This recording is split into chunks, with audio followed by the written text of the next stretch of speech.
Well, hello everyone. It's me, Christine, again. Happy Simply Stream Sunday. Or Monday, if it's Monday for you, depending on where you live. Hello to everyone in the world, around the world. Today we are doing nail art. Hello everyone in the chat. Good to see you guys. I'm alive. Personal announcement. Oh, my shoulder just cracked. Did you guys hear that? Personal announcement. I am alive. I have survived last weekend's outing. That's right. If you were here for last week's stream, I left the house. I ventured outside. I went out for dinner. It was fancy. I thought about wearing a dress, but I didn't. Other people wore dresses at the event, though. Yep. That's how fancy it was, that other people there wore dresses. So thank you guys if you were there helping me pick my outfit last week. Today we're going to do something a little more chill and not leave the house. So just like every other day of my life that involves my comfort zone, staying home. And yes, I didn't wear the jeans. Sue me, okay? I said in the chat, no promises that even if you vote for something, I can overrule it. This is not a democracy. Yeah, I wore leggings. Because they're comfortable. Like, you're out for dinner. I care more about just feeling comfortable and, like, eating the food than taking pictures and looking cute. Yeah, now that the dinner is already passed, I went with my sister, her partner, my friend Rachel, her husband Ben, Ben's brother Matt, and their mutual friend as well. We went to like downtown Ottawa on the canal, which is a very nice, like, I guess it's not like that fancy, but if you don't live in Ottawa, the canal is like a beautiful river with restaurants around it, and it's just a really nice scenery. Like, you can walk along the river. Sometimes there's boats going by. It's down near the Parliament buildings. Like, the canal goes all the way down there, and that's where people skate in the winter. So I just think it's an iconic Ottawa place. And then we were at technically it was One Elgin, I think, was the restaurant. I don't even remember. I don't go there often. That was the only time I've ever been there. It was really nice. It was like an outdoor event, a patio event along the canal. We were sitting on the water and there was like live music and it was so nice. I have not seen live music in years. But yeah, it was nice, like weird. And I didn't want to go home immediately. Oh, it was at the National Arts Center. The NAC in Ottawa. Great for an outdoor event. I don't have any other events planned soon, but it did give me an idea, thanks to the chat roasting me last week for my outfit options. It has come to my attention that I don't have much in my wardrobe. Yes, I am aware I only have clothes from 2010 and apparently I'm out of fashion. You see, the problem is I just don't like shopping. Like, I hate going shopping. The only time I go shopping is when I've gone to Florida in the past to visit my grandmother who lives there. We would spend a week like in outlet malls, trying to spend 6 hours a day, just maximize our time at the discount stores at the strip malls in Florida and get like as many clothes as we can for the year, because I didn't shop for the rest of the year. And that's pretty much how I've been living my life and stocking my closet ever since I was, 12. So I just don't know how to shop outside of those Florida experiences. And I haven't been to Florida in 3 years. So basically, I haven't gone shopping for anything except like online. Like, a lot of the hoodies I wear and like the leggings I wear, I just buy online from brands I already know, a size I already know, so I don't need to try them on. I hate trying on clothes. Give me thumbs up in the chat if you relate, if you also hate trying on clothes. And I also hate taking risks of buying clothes from companies that I don't know the quality, because what if I don't like it? What if I hate it? What if it's not the right size? I'm bad at you know, getting a return. Like, it's too much stress on my brain. I don't want to think about it. And so as a result of like not having gone to Florida, which is like silly that is my way of shopping for the year, I'm still stuck in that mindset. Yeah, I just like don't have new clothes unless it's something that I already own the same thing and I just buy a different color. Okay, so those are my life problems. Tell me yours.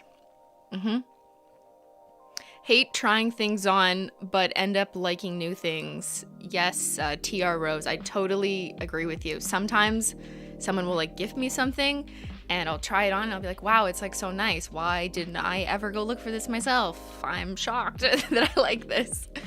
But I don't know, it's just not in my personality to go.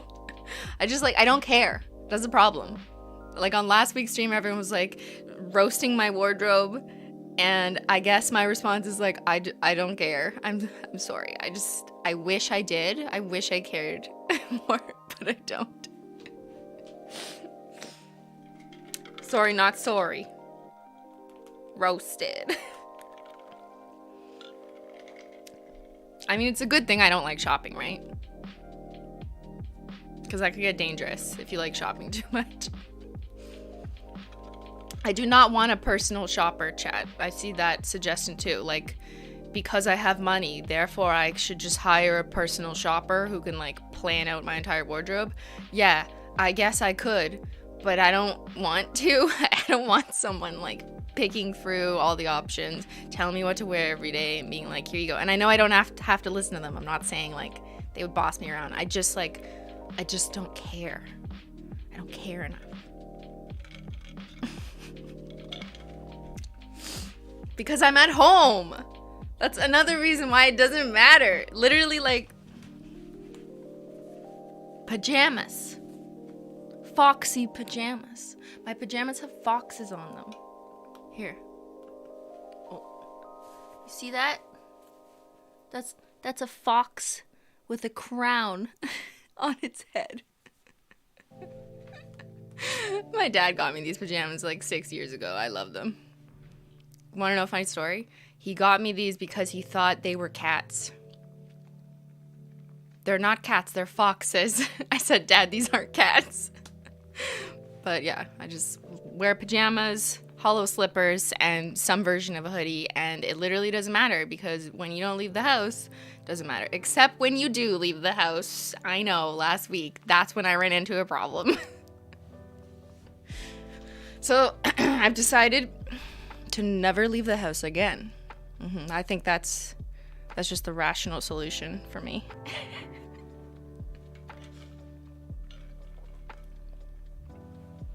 I appreciate all your suggestions though. That you know, personal shoppers where they take your measurements and yada yada yada, and I fully believe someone can pick a good wardrobe for me. I don't care. All right, okay, so what are we doing today? Are we gonna do nail art? I feel like last week's stream was very high strung. I was up here, I was in a rush, I was doing makeup, I was very overwhelmed. It was definitely overwhelming, so I apologize if that energy was like not the usual Simply stream. Today's stream is gonna be the inverse, the opposite, and we're just gonna hang out. I'm gonna pay more attention to the chat instead of running away from the chat and going to the bathroom to change. Like most streamers, just leaving the chat every 10 minutes to go do whatever, you know? But yeah, so yeah, thanks for coming out. Thanks for sticking around. Thanks for staying in and maybe doing nail art. I'll do a poll in a bit and ask you guys like who's doing their nails with me. But yeah, obviously no obligation. Before I get into doing some nail art, I want to go through Discord. So if you guys recall, a few weeks ago we announced that there's now an official Simplynailogical Discord. So if you don't know what Discord is, oh, it's still in my pin comment. What if I pin it again? No, it's still there. Okay, so if you're in the live chat now, you'll see a pinned comment with a link to my Discord. It's also in the description box below, like of the regular YouTube video, so you can get the direct link there. You have to click on the link to actually get there. You can't search it in Discord because I'm not verified or partnered or whatever yet, so you can't find us that way.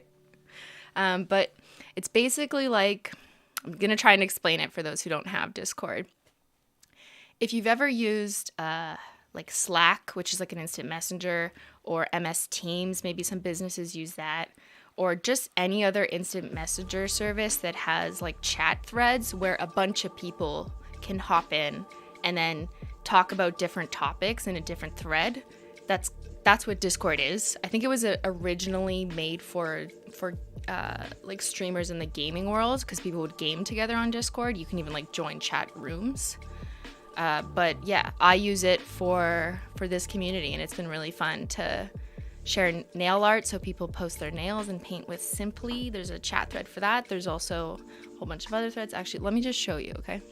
I'm not sponsored by them, by the way. I just thought it was time that I create this really cool space for everyone. And I know a lot of people had requested it, and I think it's been great. So shout out to our Discord mods and our YouTube mods. Thank you, YouTube mods, who are here in the chat. But also shout out to the Discord mods who really helped me out in trying to make this space safe and secure and welcoming, with a directory and rules and roles and announcements and FAQs and all those good things here. Let's go to the cord, the Simply cord. This is the desktop version, so it's gonna look different. This is just me running polls and breaking them. So I'm sorry if you guys were in here and you voted on a poll and then like it just didn't work, because I think we broke this one. Like I'd click an option and then it would reject it. Oh, is it gonna stick? Oh no, it kicked me out. So yeah, we're still working on how to make the polls actually functional. I think it's a product of there just being like so many people in the server, but thank you. But yeah, so there's lots of cool things you can check out here.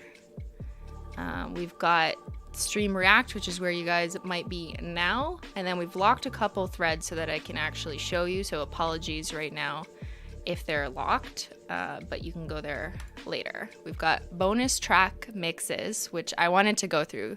So since HOLO Taco released the remix collection a couple weeks ago, as you guys know, one of the bottles in the spinny box was the bonus track bottle, so you can make your own mix. And here are some of your creations. So I'll just kind of scroll through and find some. I just think it's fun to share like what other people came up with.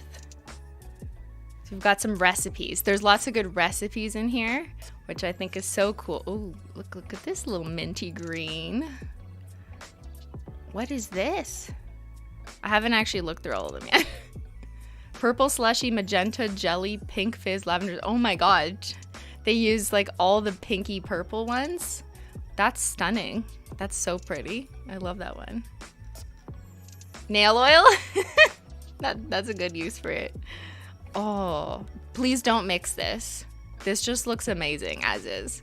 When I was mixing the rainbow linear hollows together, I did this and I like did not want to mix it.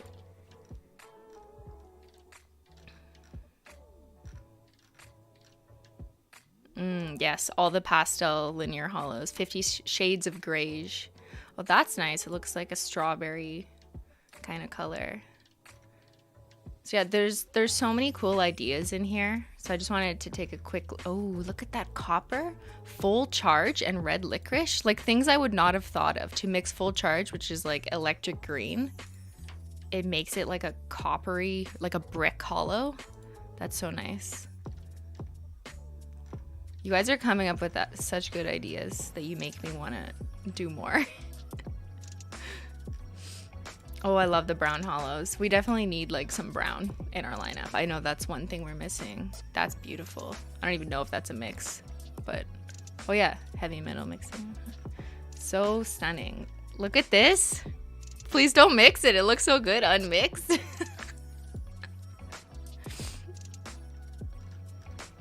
So yeah, I'd love for you guys can explore. Oh, sorry, I'm like easily getting distracted now. You guys can explore some ideas if you haven't mixed up your bonus track yet. I think it's so great to have this kind of curated content here so you can get some ideas before you decide what to put in your bottle. That's pretty. Wow. Wow. Testing on paper. Yep. Oh, That's a very light, like pastel lilac. It's beautiful. Oh, I love these shades. This is like fall. Yes. Okay. I'll let you guys browse more through, but thank you everyone who submitted in here. I think that that's awesome. We also have Paint with Simply, which is under Simply Content. So this is where you can post whatever nail art or nails you do that you're painting along with me during stream. So that's kind of the idea. I know that I don't always paint my nails during stream, like the last few streams haven't been painting my nails. But that's kind of what this is intended for. So if you follow along, there was the 50 Shades of Greige. If you're doing nail art, first time trying a gradient, give that a little Xyler hollow. Yeah, so it's just fun. That's so good. I like it. Did you guys see all of our emojis too? We have like custom emojis. Look at this pen.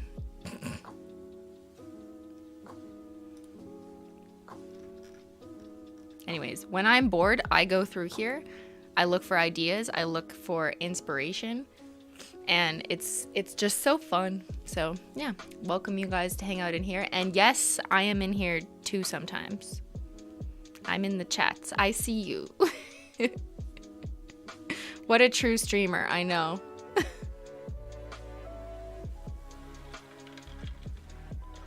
Today is a Paint with Simply day. Yes, Butania it is. We're gonna do our nails. I just like looking at your nails first. Hummus beige, where? If hummus beige was in here, Ben would like it. That's so cute.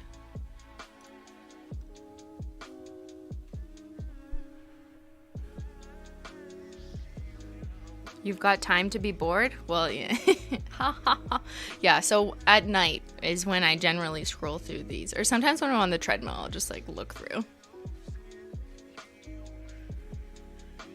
What's the theme for my nails today? Okay, so I've been wanting to do like fire nails. I don't know, maybe this shirt is inspiring me, and I was looking through some of my old nail art previously, and I'm kind of like into fire. Nail art on fire. Pardon me. So I'm thinking maybe I do something like a little badass, kind of like this shirt, but I want to also use unicorn skins in the look. Because I feel like using unicorn skins in nail art is underrated. And I had the idea of what if I use like the blue and the red unicorn skins and make it look like glowing fire embers. Because you know how fire changes from like a blue to a red? Here, let's get some pictures. Real fire. Oh, none of the pictures have blue, of course.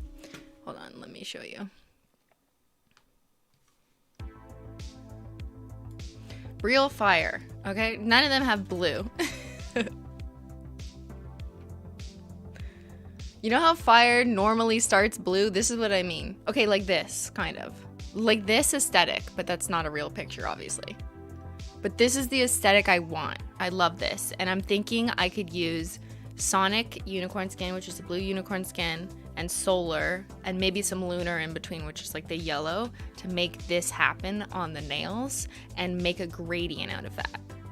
I love this, like over black though, so it would look like this. What do you guys think? It looks like a gas fire? Yes. Oh my god, that will look fire? Yes, Emily. That is the idea.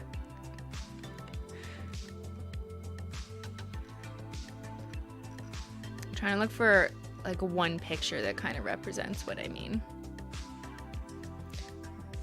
Saknika said the blue is because of a specific chemical that's burning, like propane. You can get green fire with copper elements. I remember this from grade 11 chemistry, where they had us burn or add different chemicals or elements into the fire to see what color it would make.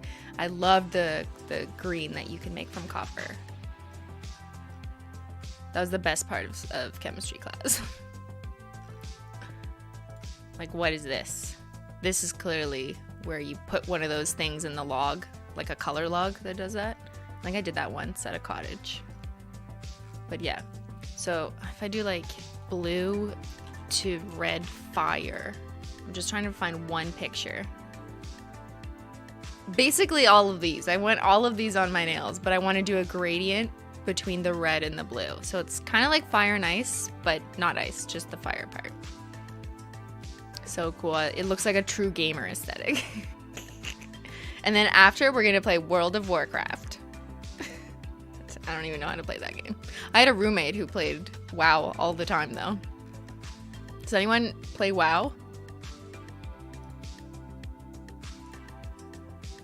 Any wowers out there? A wower? I don't know. I'm embarrassing myself, probably.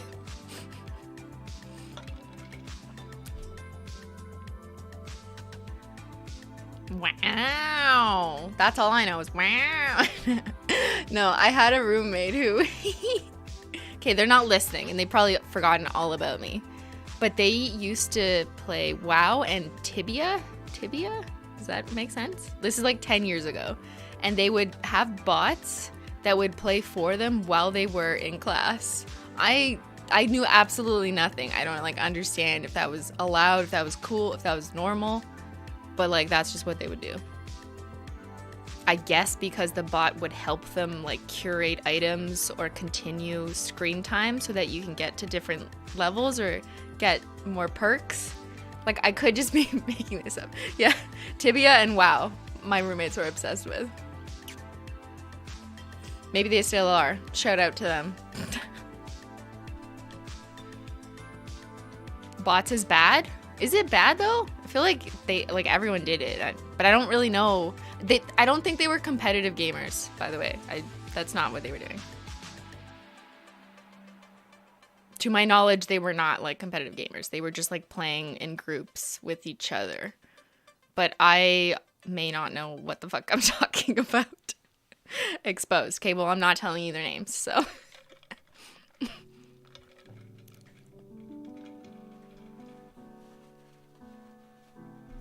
Allegedly they used bots. I don't actually know because I don't know anything. I just know that the game continued when they went to class.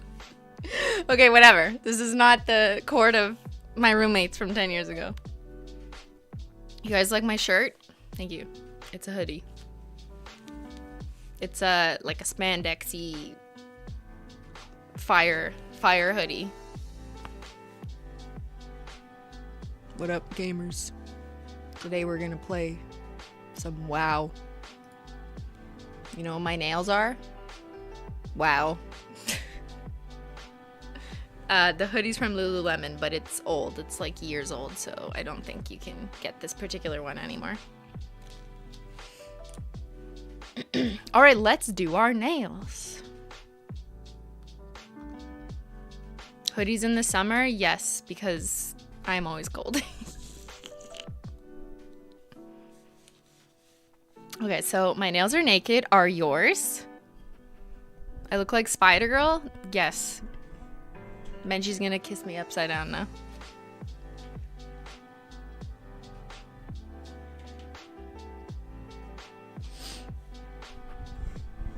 Alright, so if you're doing your nails with me, don't forget to use hashtag paint with Simply on social media or throw it in the Discord after today. You can follow along with the nail art I'm gonna do, which I don't know exactly what I'm gonna do yet, but I'm gonna do something to do with fire and unicorn skins. But yeah, we'll just kind of see where this ends up. We're just gonna chill and I'll take turns doing my nails and responding to the chat for a chill Simply Sunday stream. So first I'm gonna go in with a peely base because I need to peel off my nails. My nail polish, not my nails. Because I'm swatching. Hold on. So yeah, there's some behind the scenes information.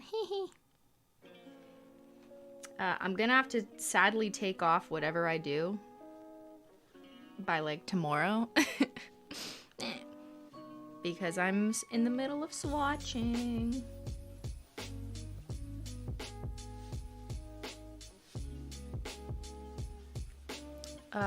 Butania asked, do you oil your cuticles before you start? No, actually you want to do the opposite, because if you put oil on your nails before painting them, you're most definitely gonna make it easier for your manicure to chip or just pop off completely. You wanna completely strip the nail plate of oils or hand moisturizer or anything really before you paint, so the nail polish and your base coats has something to properly adhere to. So I had already done that, that's why I didn't show that.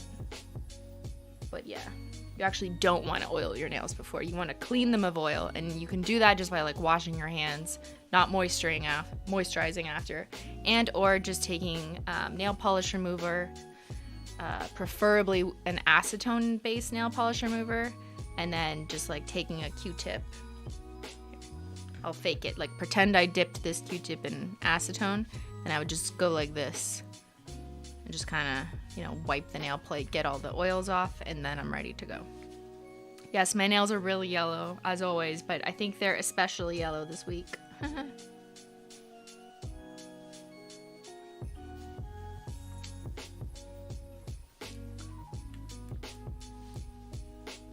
Are you asking what's on my other hand?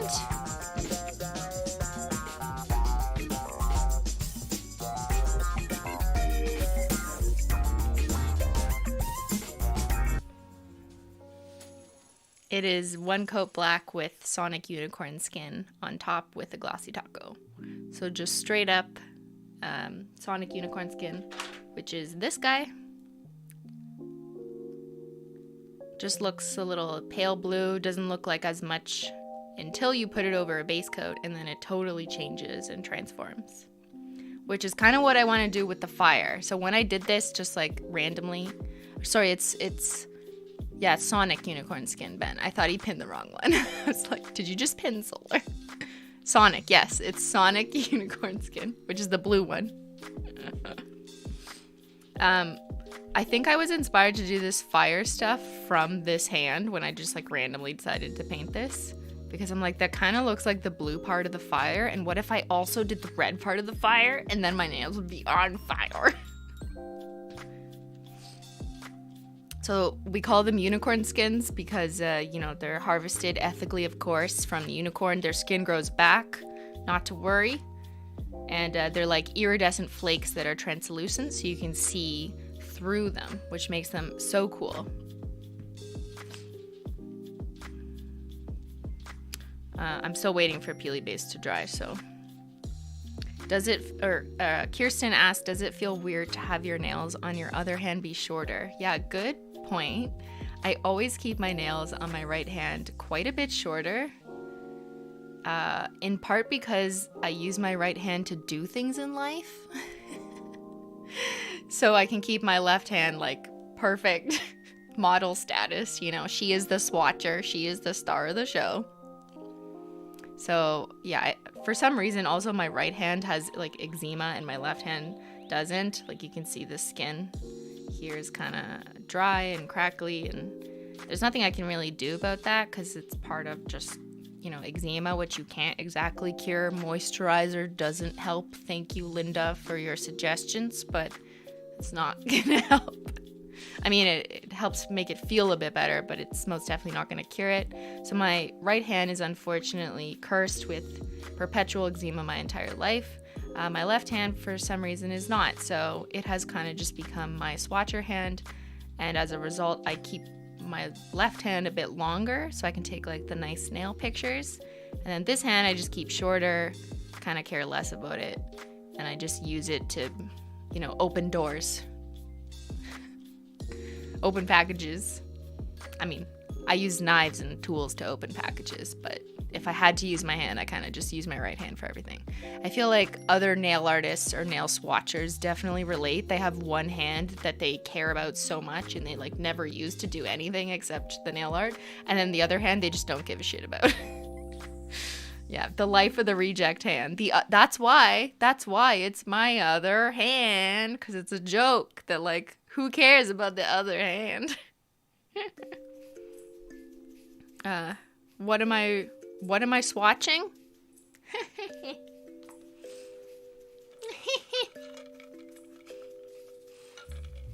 What am I drinking? Water.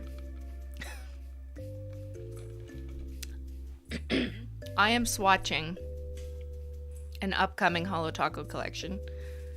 I'm always swatching something. If I'm not swatching, I'm testing. That's just my life.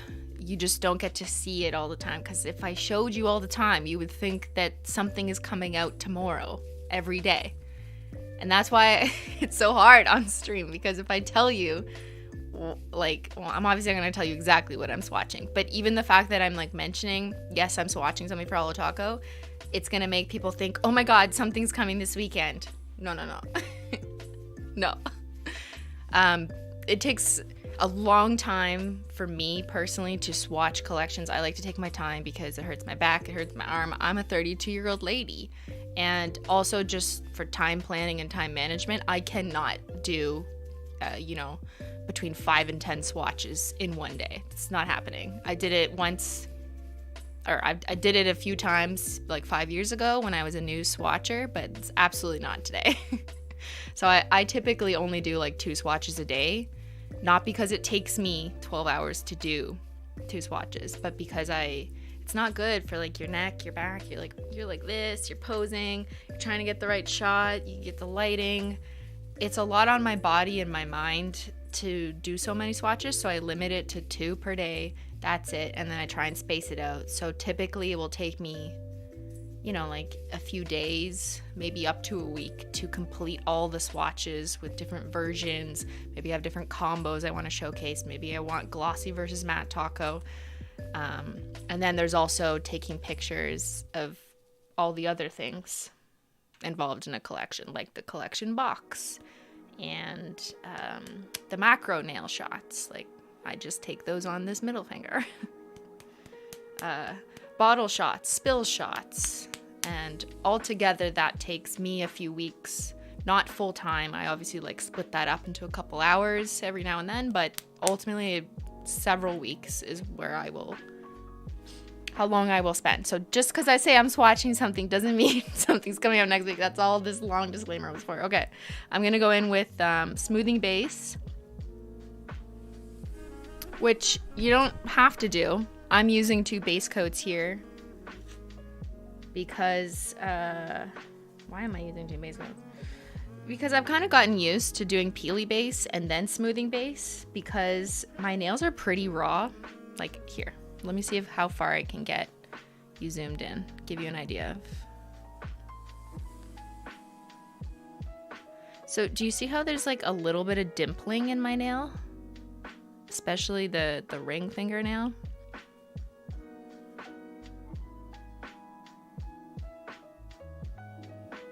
I get these little pits in my nail. In part, it's related to eczema, which you can't change structurally. I mean, like, you can, of course, ask your doctor, but from what I understand, having asked my dermatologist, like, some of the pitting in your nails can be related to eczema and skin conditions, but it can also be exacerbated from constantly stripping your nails, which is what I do all the time, and it's just, like, part of the job, I guess. So if there's any like swatchers or nail artists out there who are constantly changing their nails, they know exactly what I mean. Like, it is hard on your nails over time. So to make like polishes that like are cremes or more smooth, to make them have like a level painting surface, I like to use smoothing base, and you can use that alone, like as the base coat, the main base coat, or you can put it over peely base, so you have the benefits of being able to peel it off, which I like to do, and also having it smooth over those ridges. So that's why I use both.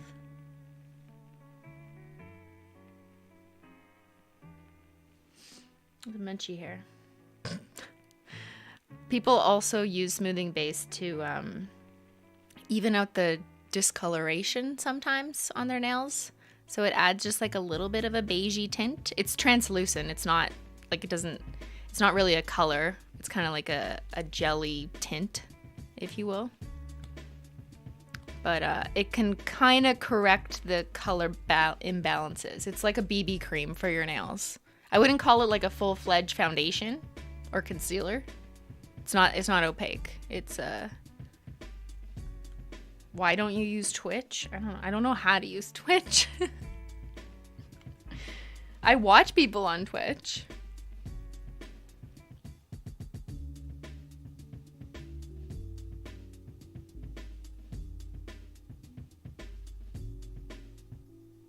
There's also like no nail painters on Twitch. Where are the nail painters? I mean, sorry. There are a couple. I don't mean to suggest they do not exist. But I just haven't observed like that many nail artists or even like beauty gurus move over to Twitch in the same way that they're like on YouTube. I'm not saying they don't exist. I just like it doesn't seem like there's that many of them who are like among the promoted creators of Twitch. You know what I mean? Like if you go to the discovery page on Twitch, like I'd never see makeup or nail art. I would like to though. I mean, you guys are on YouTube now, so obviously you may not watch Twitch if you're on YouTube.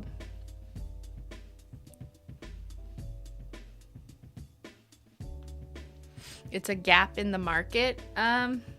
Maybe. I mean, like, I'm not saying it doesn't exist. It definitely does, but maybe people just don't think to go there for that. I don't know.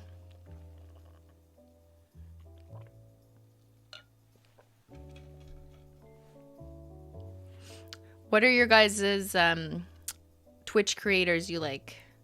Women on Twitch. Give me some recommendations in the chat. I'm interested. You know what's interesting is like I mostly watch men on Twitch. I guess it's because it's dominated by men. But yeah, like, or maybe I just like watching the boys club content. I don't know. Nyachu? Yeah, I know. I've heard of her. Or I've seen her stream. I sent her HOLO Taco PR. Yeah, she's really cool. She mostly does like gaming stuff though, right? Hasanabi? Yeah, he's not a woman. Well, I mean like on Femboy Fridays, he can be. Other than that though. Julian, yeah, also not a woman, but he does paint his nails. Jenny Nicholson's on Twitch, really? Oh my god. Ben's brother would love that. That's like one of Ben's brother's favorite creators. I'll check her out though. I did not know that. That's really cool. She's very intelligent, talented young lady.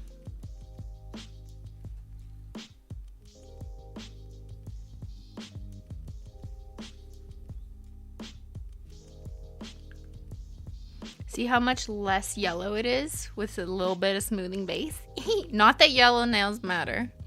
Femboy Friday? Are you okay? Sorry for the people who don't watch Hassan. Yeah, that sounds like offensive, I guess. He's just being, he's being dumb, I guess, when he says that. It's supposed to be a joke. He doesn't actually think he's feminizing by painting his nails. It's like supposed to be irony. Never mind.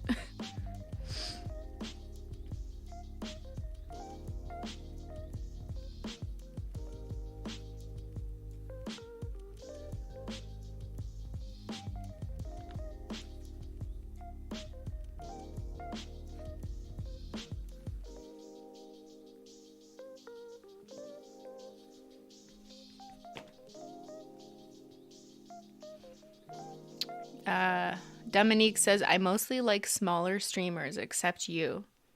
Am I a big streamer? I didn't think I was a big streamer. Like, okay, I guess I'm a big YouTuber, but like I'm not a big streamer, right? How many people are here? Yeah, this is not big from a streamer perspective. Or actually, is it? Don't listen to me. I don't know what the metrics should be. What is big, what is not, I don't know. Never mind me. What do I know? Okay? I'm just painting my nails. I'm just doing nail art.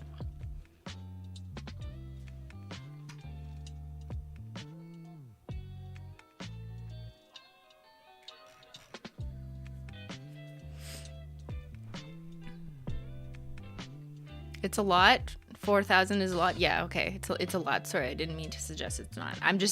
I guess when I think of big streamers, I think of like someone with 30,000 viewers and someone who streams 8 hours a day every day or something like that, and like that's literally their thing, like their main thing, I guess, is also a defining characteristic, that your main thing is streaming. My main thing is not streaming because I only stream once a week, obviously.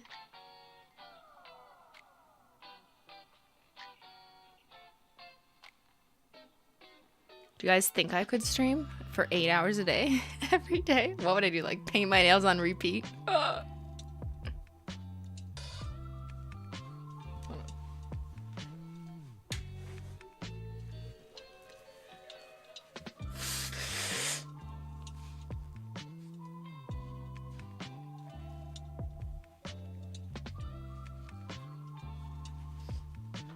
Could I paint my nails for 8 hours a day, every day? Oh my god, imagine living the dream.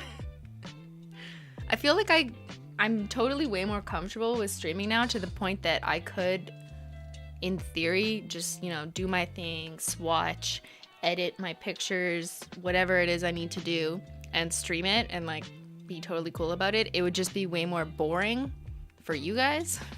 And I'd also have to worry about, what am I showing you that is a secret, because I'm working on it for HOLO Taco. And that's like most of my time is working on stuff for HOLO Taco. And I obviously can't show you my day job either. Like, what? That is literally confidential. So what would you see? Your POV would just be you on the other side of the laptop, like the stream camera. And then I'd be like talking or typing, but I'd have to mute it all because you can't hear what I'm saying. So like, what? It'd be pretty boring. Everyone would leave. 8 people would be left. Live stream Polish Mountain. Okay, now you just want me to die. Thanks, guys.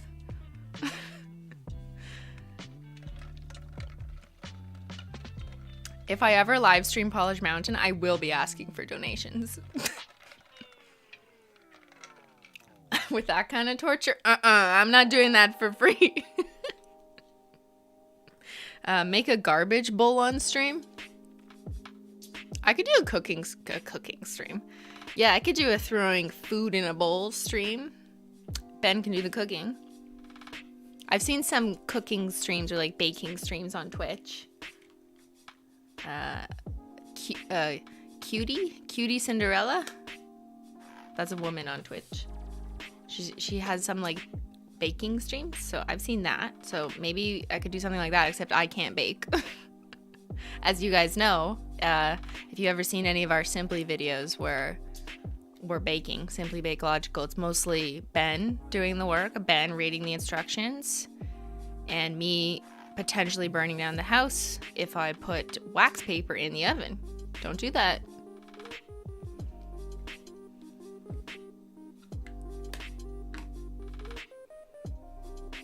Make Ben banana muffins or bread. See, you don't want me to make them. You want me to try making them? I think it would be funny. We could do that one day. How about oats? Oh my god. I can make oats. I can for sure make oats. You know what? You know what Ben is really good at making though? Tea. Ben. Where's my tea? Ben. Where's my tea, Ben? I need that clip of me in the commercial that's like, who was that man? Who was that Ben? I'm gonna be 80 just asking Ben for my tea like that.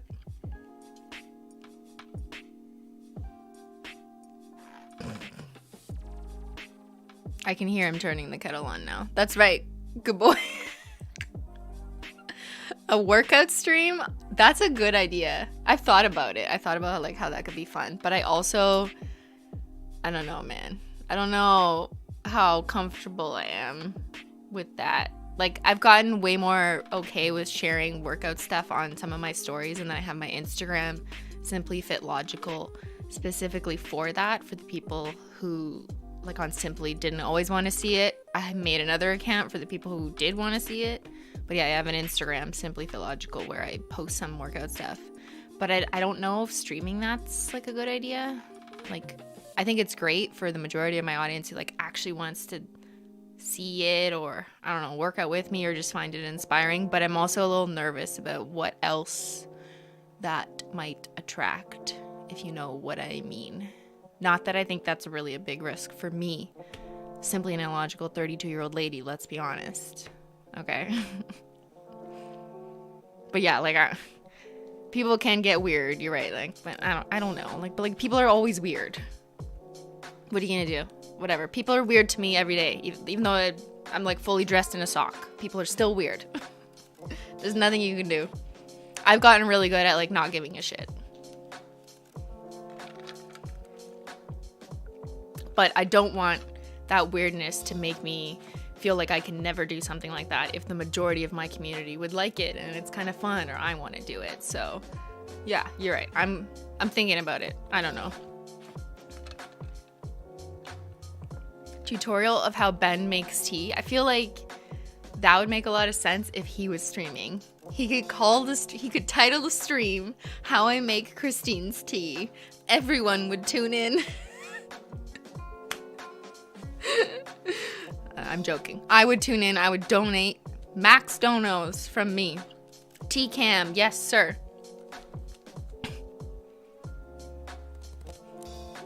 A cat stream? I mean, that's kind of up to them. Menchie, Sila, where art thou, cats? Online shopping stream? That's a really good suggestion. I kind of trailed away from that thought earlier, but yeah. I think the chat could help me pick clothes. I'm not saying I'm going to be happy with the results because we'd be online shopping. And then I'd just be buying it blindly, basically, according to you and trusting the chat. I think it would make great content, obviously, but I think I'm also not going to end up with stuff that I'm going to wear, so it feels like a little bit wasteful. So I'm wondering if there's a middle ground I can figure out there. Like we buy from stores or things that I have more confidence in, or I know that there's like a return policy, or maybe I just decide I'll donate them to my friends if it doesn't work out. Like I just want to make sure all those things are in order. But I like that idea, you know, because I need help. Clearly. I mean, this is cool, but I can't look this cool every day. You know, I need your help. A day in the life stream, literally Big Brother at 3 a.m. As I was saying earlier, like there's a lot I just can't show you because it's confidential information, you know. It's a threat to national security if you find out what the next HOLO Taco collection is. A podcast, but stream it. Get live reactions to some insightful convos. So I thought about, we have thought about maybe how would we do the podcast live, but the problem is we currently edit the podcast with camera angles. Like we have 3 different cameras. So when we process it and like download it into our editing software, we cut the camera. We go camera A, B, C, and we do that in the playback. How would we do that live? I don't know. Like we don't have a production team. We're not like H3 where they have literally a guy dedicated to changing the camera live. We don't have that. I don't even know how I would do that because that's not how our setup works. Our setup is just like all the cameras with different SD cards that we import separately and put together, and then we have to manually pick the camera. So I don't know how practical that is. This isn't a real production, okay? Collab with Saf. Collab stream. Yes, I hear you guys. That sounds amazing, and I'd love to do that, and I'm sure they would love to figure something out too, but I'm kind of like sad about that idea because I'd rather see them in person. It's just so much more fun, and I'm hopeful that maybe at some point in the next few months, cross your finger, but your nails are wet, that maybe we could literally just go down and see them and film something that way, safely, of course, if everything permits. But that's kind of what I'm thinking. Are your nails dry yet? Yeah, you're all distracting me. Let's check. Okay, my nails are dry. They are dry. Okay, first thing we're gonna do is we're gonna take 1 coat black. Ben will not be able to pin it because he is making my tea, so I will pin it myself. Black.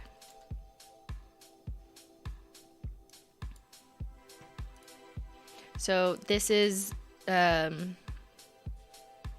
black polish that I'm gonna put as a base down on all the nails because the unicorn skins show up best over a dark base.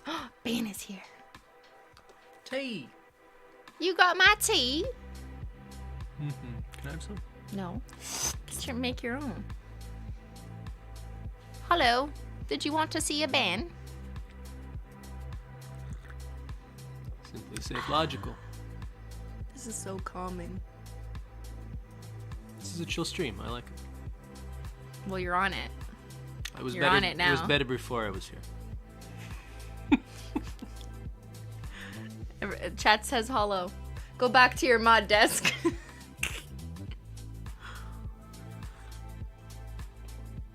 Does Ben like F1? Like Formula 1 racing? No, he doesn't care. My dad loves F1 though. The tea is hot. The tea is delicious. The tea is so nice. I love having tea and painting my nails. Because then you can just like relax, paint a coat, have a sip. I should be the national spokesperson for tea. Whoever invented tea, I know her. Did you know Simplynailogical invented tea? What kind of tea? Actually, I think it's a maple syrup oolong. Ben, tell me if I'm right. Am I right? This is a true test.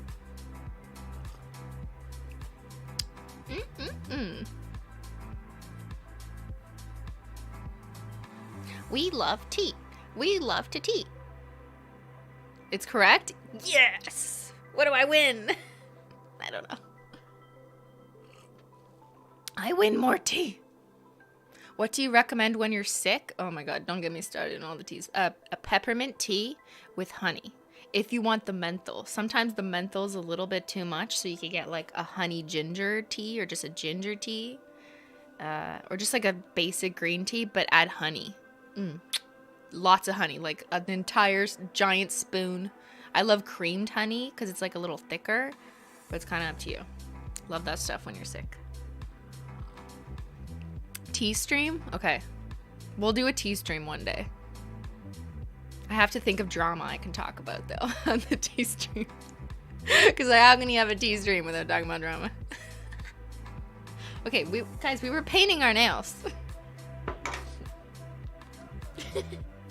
Okay, I'm going in with one coat black. Guess what? It only takes one coat.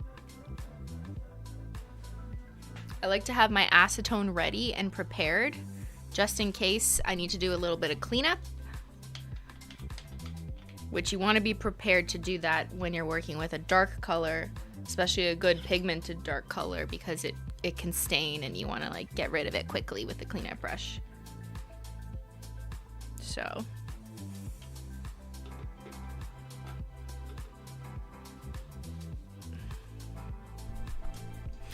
who was that man? That man was Ben.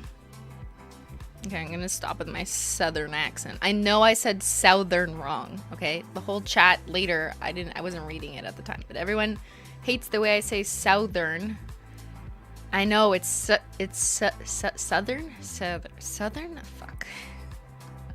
Southern. It's a southern... fuck. I'm so Canadian, help me. I failed the dialect coach from when I was 12. Okay, anyways. Let's go in with a coat of one coat black.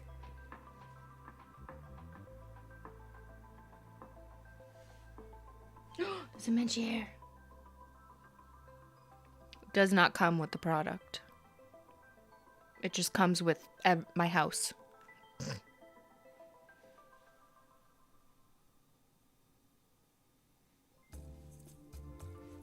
Always paint the tip. There you go, one coat black, baby. You guys remember when I made a video of like testing the best black nail polish 6 years ago, 5 years ago? And I was just so mad at drugstore. Well, look at me now. Made my own. Okay, there. See, I got a tiny bit on my skin. So you take a cleanup brush. I've dipped it in acetone. Just get a little bit off if that's too much. And I just gently go in and wipe it. You want to do that while the polish is still wet, just because it's the easiest to take off, or else you're going to end up with like black crusties around your cuticles, which you want to try and avoid when working with such a pigmented polish. But I know it's totally normal to mess up paint on your cuticles, and I know I have good painting bias. I am generally good at painting in the lines, and I know that most people are not, so I appreciate that. And that's why you can do things like use a cleanup brush to clean it up as you go, or you can use protective peel, which is like a liquid latex barrier. You can paint it around if you want. I'm going to show you that next because we're going to do sponging, but anyways, there's a few options. There's also practice, I think, is my number one recommendation for people wondering how to paint their nails better.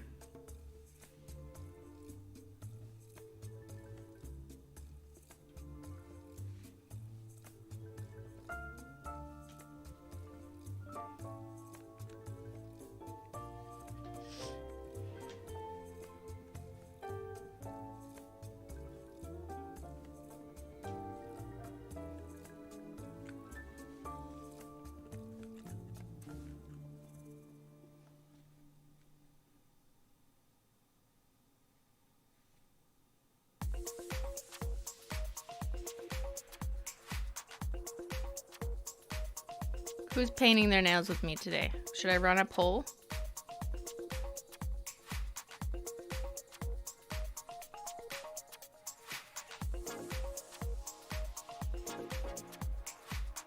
Hold on. Let me finish the nail and then I'll run a poll. I just really got to get this base coat down.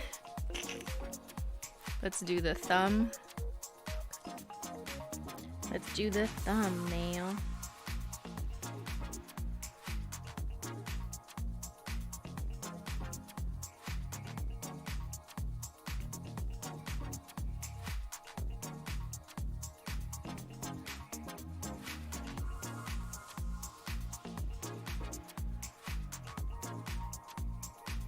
I find I'm always shaking when I'm painting the thumb because I'm trying to paint the thumb for the camera. Like normally I would just, you can't see, like normally I'd put my thumb against like the table and paint it.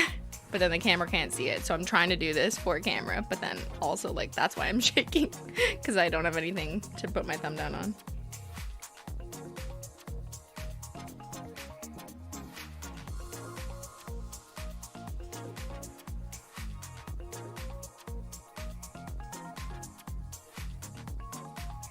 Always paint the tip. That also helps prevent your nail polish from chipping. I'm gonna need to like fix the bottom there because I was simply a little shook trying to be an acrobat up here. But yeah, here, perfect example of needing to clean the edges. It happens to everyone, okay? No one can paint their nails perfectly. Not even Simplynailogical. Despite the lies that YouTube has been feeding you.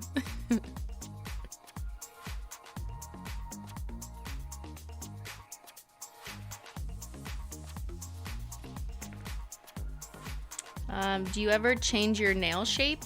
Not really. I don't know why. This shape is like a squoval, meaning it's a square, but also rounded edges. I just find it suits my nail like functionality. Everyone's is kind of different. It really depends on how you use your hands and also just how your nails grow. Like my nails grow very curved. Once they get longer, they curve. So if I were to try and keep like a perfect square with a hard edge, those edges are just going to break off. So I kind of need to round the edges to prevent that from happening. That's what I've personally found because my C curve, like the degree to which my nails are curved at the tip is quite strong. Like, look at the pinky there. So curved, it'll spell Christine. And then there's some people who just prefer to have more of a stiletto nail with like a pointy tip. That's just not really my style. I feel like I tried to do that a while back, but I didn't like it because it interferes with nail art. Not that I do that as much, but I like having a more rounded, straight edge so that I can create more of a portrait on my nails. And when you have a spike at the top, it does change how you maybe need to arrange nail art. Like you need to consider that sharper tip.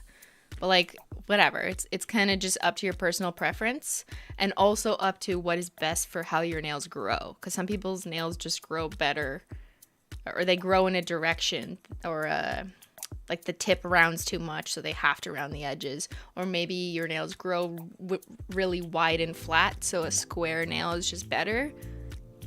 Yeah.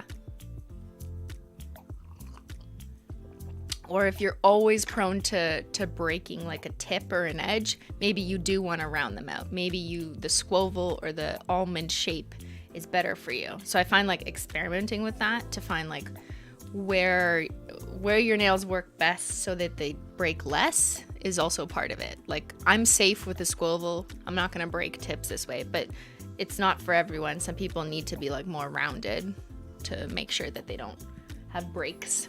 Because we don't like nail breaks, okay?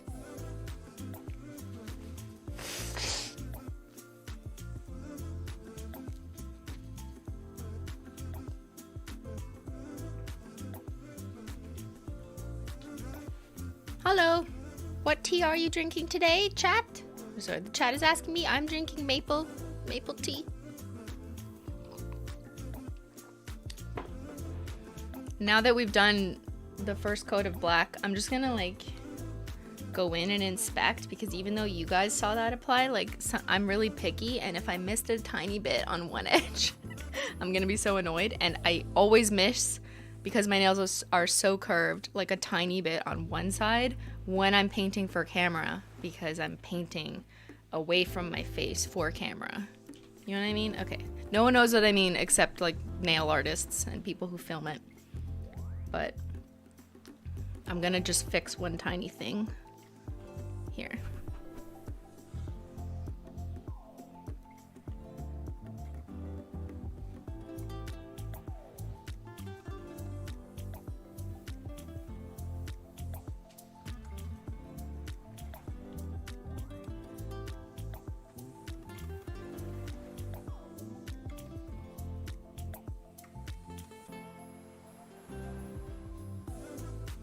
So it's not doing a second coat, it's just like painting the very edge, the very edge of the nail that's like so much on the side that you can't even see it on the front of the camera, because it looked totally fine this way, but when I look up close I see it, you know. That's all. Simply a perfectionist. But yeah, there we go, one coat black. Amanda asked, is it okay to paint over duck nails? Duck nails, woo! Every time you shower, you get duck nails, woo! Nails are soft and bendy, just like duck nails, woo! I'm sorry for putting that song into your brain, woo! Yeah, I posted one of those on TikTok recently and like 600,000 views. Why? I don't know. You know, I post a great video of Ben and Zyler. Not as many views. You know, life just isn't fair. I don't understand. Okay, to answer your question. You shouldn't file your nails while your nails are still wet. Sorry, let me define what is a duck nail. So a duck nail, from early Simplynailogical days, if you recall, comment in the chat if you were there. Is when you shower, your nails swell with water. And when your nails swell with water, they are very vulnerable to breaking, to being bent, because water is absorbed in the cells of your nails, so they get all like large and flat, and they flare out like a duck. So that's why I call them duck nails. So you have to be really careful, especially if you're showering naked. I know that sounds like it makes no sense, but if your nails are naked when you shower, you're gonna have even worse duck nails that flare wider and bigger and are more at risk of breaking. So I always recommend that wear nail polish all the time, but also wear nail polish in the shower, because it'll help protect the nail from absorbing so much water. Water is not good for your nails. Water is great for your body, but it's not good to absorb into your nails constantly, because it flares it out and it can break apart like layers of the nail, and also, just more importantly, make them at risk to break them. I mean, maybe you don't care about this. If you don't care about short nails, then it literally, anything I'm saying does not matter. But if you care about growing out your nails, this is something definitely to keep in mind. So I wouldn't recommend painting your nails while your nails are still wet, because you shouldn't be filing your nails while your nails are wet, because they're not at their natural normal state yet. Like you gotta wait for the water swell to come down. This sounds like I'm a doctor or something. I'm not a doctor. Like wait until your nails are not absorbed with water when they're at their natural state. Then file your nails, prep your nails, and then paint them. Okay, let's do nail art.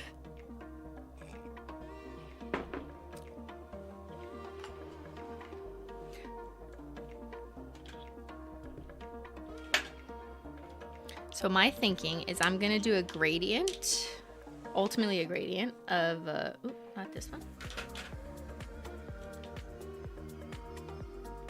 These ones, oops. Of Sonic, Lunar, and Solar Unicorn Skin, which kind of look the same in the bottle, but let me show you. I painted this wheel shortly before. So these are unicorn skins. That's Sonic, which I'm wearing on this hand. It's like blue. Then we've got the green one, the yellow, the red, the pink, and the purpley color. So they are all different. These are all over a black base, so you really get to see like what color the translucent flaky is. And so what I'm thinking is if you blend the blue one into the yellow one into the red one, we're gonna get that fire look, right? Isn't this so inspiring? I was like, yes, I want to do that. And while I was here, I know everyone wants to know what do they look like matte. So if you put a matte taco, you get this.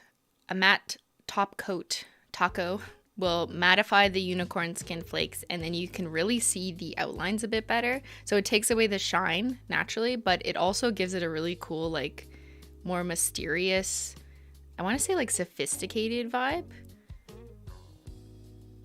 I find a matte taco makes unicorn skins look really cool if you're like outside in the shade or something, like in like office lighting. The matte taco really brings them out, whereas the glossy taco looks best under direct lighting. Like I have more direct lighting here. This is more like studio lights, so I think these look better in these lighting conditions.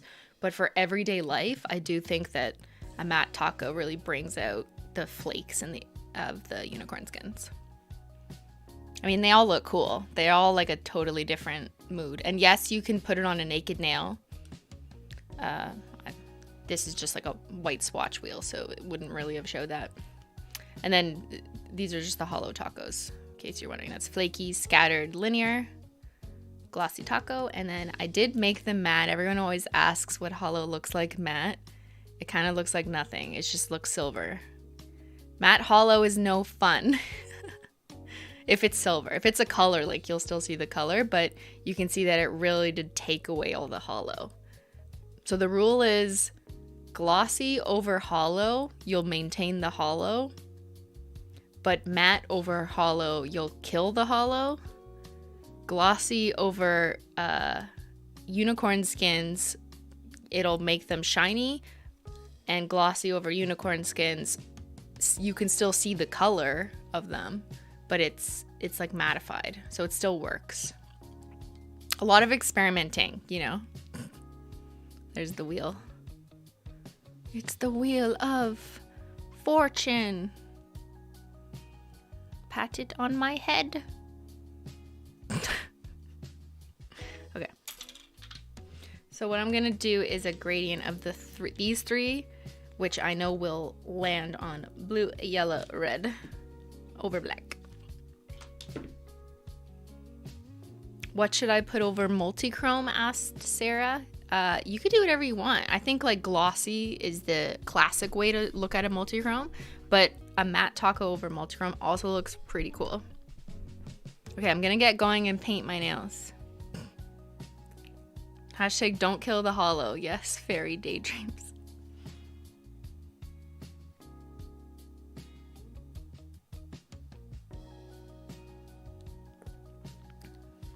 So I'm just applying some protective peel because I'm gonna do a gradient of the unicorn skins, meaning I'm gonna sponge it on and make a mess on my skin. So you don't like have to do this. This is optional. It's just like a nail art hack so that I can peel off the mess easily. It's protective peel from HOLO Taco, which is essentially a liquid latex. Ooh, I got it on the black. Oopsie, I painted on too far. But it does have like a brush designed for doing this during nail art. I'm just gonna push back the latex a little bit. I kind of did a little mess up.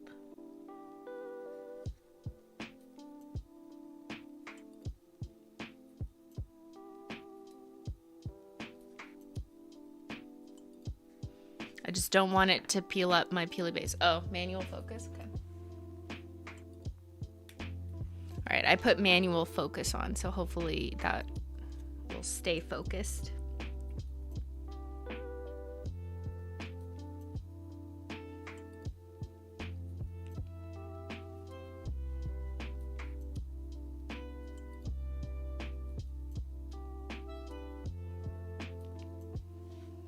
Welcome to Simply Stream Sunday. We are doing nail art. What would 2015 say to me now?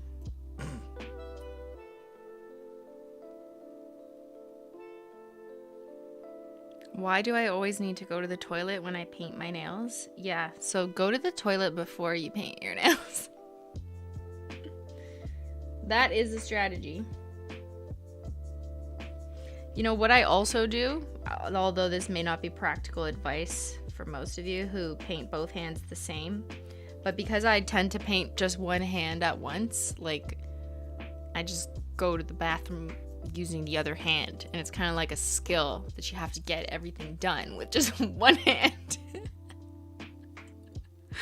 But you know, you got to keep one hand free at all times, so you're just painting on one so you can keep the other hand free.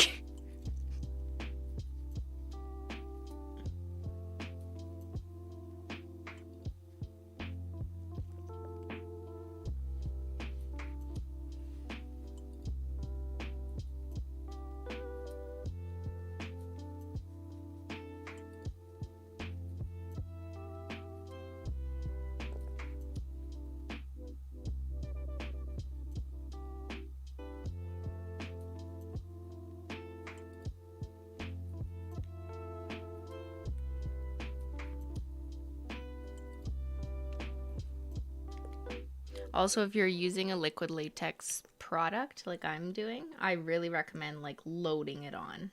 Like load that shit on. The thicker it is, the easier it will be to peel off in one sheet. And we love the peel.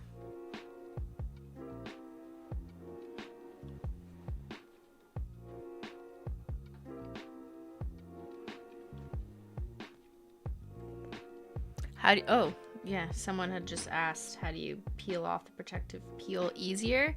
Just put a lot of it on. That's kind of the trick. It sticks to itself. Liquid latex, that's the definition of liquid latex, I guess. Oh, I got a Menchie here. Ooh. But yeah, liquid latex sticks to itself. See, it starts to dry. There's like Menchie hairs everywhere. Oh my god. Menchie! She's not even here. My whole keyboard is covered in Menchie hairs. I know it's Menchie because it's like white and gray as opposed to orange.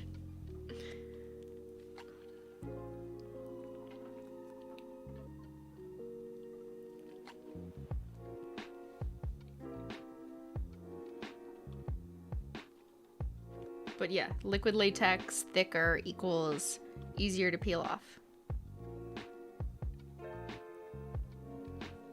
Also, try not to get it directly on your nail. You really want to make sure you're rounding the nail. That way you don't have to accidentally peel off like your nail polish.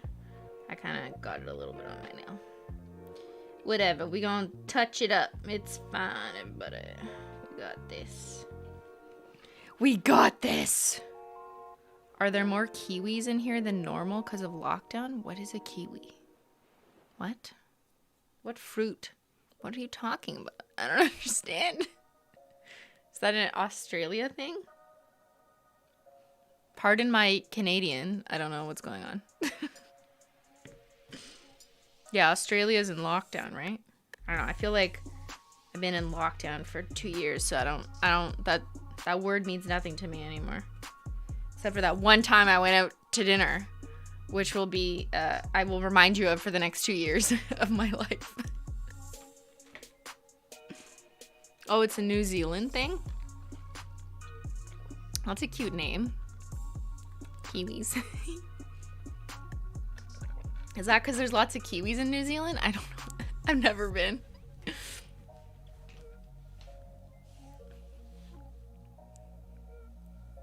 Okay, don't make fun of me. How much do you guys know about Canada, okay?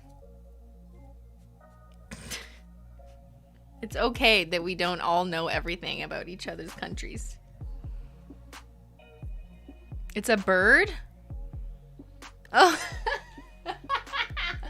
Okay, well, do you know what a moose is? Huh?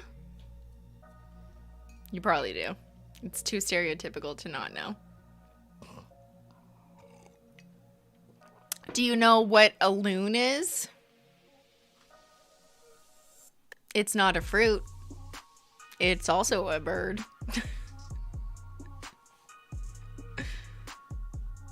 Yes, we have maple syrup. I know that's also a Canadian thing. I am drinking maple tea.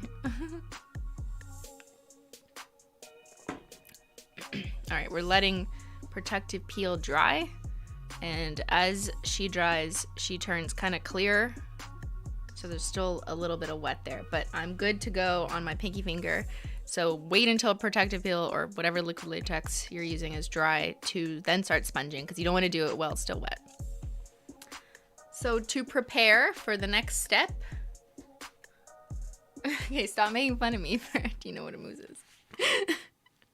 Okay, I'm gonna grab my tweezers, have them handy, because I'm gonna use the tweezers to peel off the protective peel after. And I'm gonna get a nail art sponge / makeup sponge / whatever you want to call these. I like to use a fresh one, but if you like to reduce as much waste as possible, what you can do is, if you recall, I used this on a stream a few streams ago. Once the nail polish is dry, it becomes kind of like hard, and you can just chop it right off and continue to use the sponge. Ready? See? So I just take a giant pair of scissors. It has to be big scissors. And just kind of angle it there. We're just gonna make sure you can see. Chop. Nail art hacks better than troom. Okay. Yeah, so there. Now I have a fresh edge, and I would just take this and unfortunately you have to throw this part out.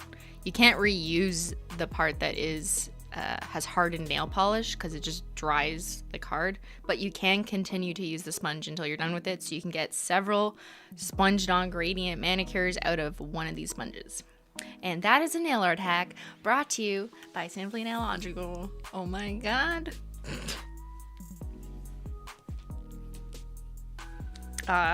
Any chance you might sell the tools? I'm assuming you mean these tools separately. I don't think so. Mostly because our supplier, like, we get all the tools custom made at the same place. So when you package them all together, that's the way we're able to put them at that price, and selling them separately would mean that each tool would need to be probably higher price than you think. Like, it wouldn't be an equal division of everything in the kit. So I don't think, like, I think you want it, but then I don't think everyone's going to be okay with the price that they would need to be at an individual level. But like, I'm open to hearing what you guys think, but I also anticipate people being like, I am not gonna pay X amount of dollars for that. I'd rather get the set because it's a better deal. You guys just don't know that information, I guess, because we didn't make them available individually. It also really complicates the warehouse level to offer all the 6 tools individually when we thought that the majority would purchase it all. Does that make sense? There's like so many other things you have to consider, like realistically, what are people gonna buy, rather than cater to, you know, a couple requests. But I'm always open to hearing what you guys think, what you want. There is a difference though between what people say they want and what people actually do with their wallets. So we do have to consider ultimately what is going to occur rather than just like people saying things in the chat. You know what I mean? They're not always the same. You should have had a big sponge bag. Well, we sell these in like, I think it's technically like 6 sponges. This is half of it. I didn't want to sell a big sponge bag because we're not like we're not a supplier of giant nail art goods for people who do nail art constantly or for salons, right? Like we're for the everyday, the average consumer. So it's kind of overwhelming to sell things in like giant packs. We really want to sell for like, here's what you can do a few nail arts with, or something approachable, something that isn't overwhelming. So I really think like people underestimate how much of the HOLO Taco customer base is that kind of average nail polish consumer and not someone who wants to buy a giant pack of like 60 sponges. And if you want a giant pack of 60 sponges, just go to the drugstore.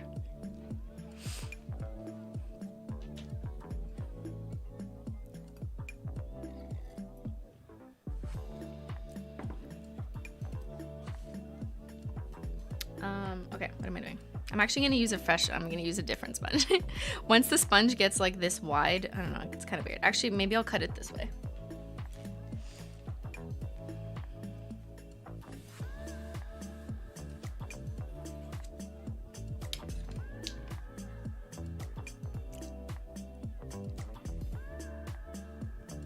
So now this one is small enough for my pinky. You also want to size the sponges for your nails. So that's the beauty of cutting the sponge. You can cut it exactly to what makes sense to stamp on your nail. My boyfriend wants your mouse pads. I guess you mean this. We don't sell them. I custom ordered this from some mouse pad supplier company. I just bought it for my own personal use. We do not sell mouse pads. Honestly, I don't think that selling mouse pads makes sense, and it might end up costing more than people want to pay for them because we have to get them made and we need to have like a minimum order quantity, and if not enough people buy, then we run into an issue. And it's just like we really have to make decisions based on, are enough people going to buy this in order for us to actually make that investment and order them, and will the price make sense for people? And I just don't think mouse pads are. I know like people in the chat are going to say, oh, I would love to buy them, but like, I don't know. I think market research suggests that a nail polish company probably wouldn't do that well selling mouse pads. Just a hunch. And no, you cannot make your own HOLO Taco mouse pad because these logos are proprietary. They are trademarked, and I own them. So no, you can't go get your own made with our real pattern. And I will not make it available for those copyright reasons. Aforementioned legal reasons. Where is my lawyer? No, I'm just kidding. Okay, so the fire, let me go back to this. Where's the music? What about a silicone nail art mat? Yes, that is something that I'm thinking of. I hear you on that one. That one might make more sense. But just because I say this doesn't mean it's coming out next month either. But yes, I appreciate suggestions. And when I know that there's a lot of demand for something that makes sense for us to do, I definitely hear you. But I also don't want to get people too excited because, you know, these things could take a year. So that's all I'll say on that before Ben yells at me.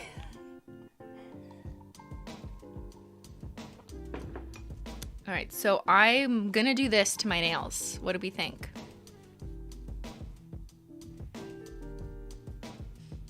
I'm gonna put fire on my nails. So, okay, how does fire work? It's like blue at the bottom, right?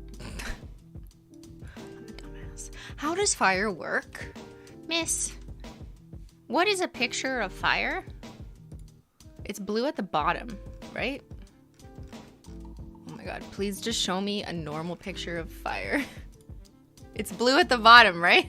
Fuck. Fire?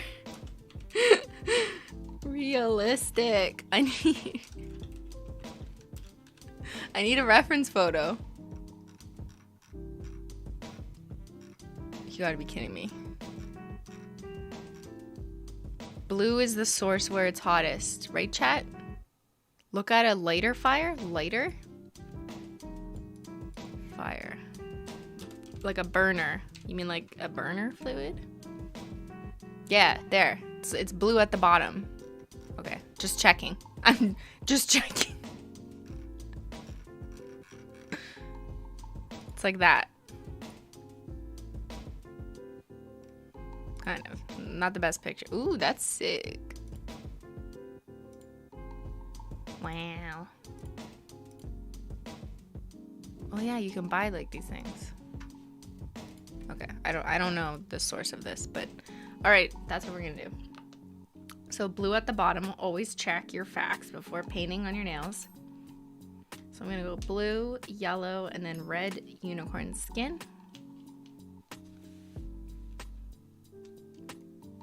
So I like to think in advance like how I'm gonna stamp it. So I'm gonna go this direction for the pinky, so the blue will start here.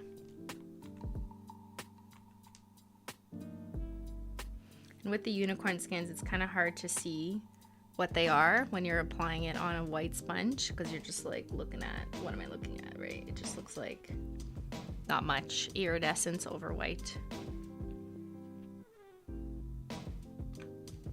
And I like to do 2 coats because the first coat always allows the clear suspension base, or like the clear polish part of it, to soak into the sponge. So that way you get more flakes left over for maximum unicorn skin payoff.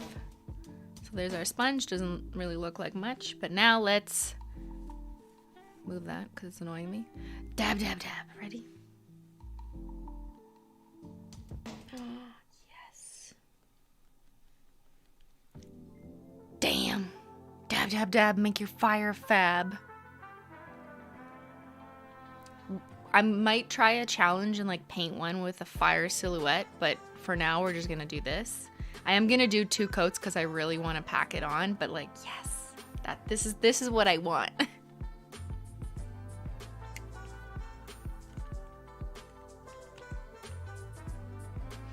I'm gonna use a longer sponge for my other nails just because my pinky nail is like much smaller than the other. Which unicorn skins am I using? I am using Sonic, Lunar, and Solar, and that is the blue, the yellow, and the orangish red in that particular order.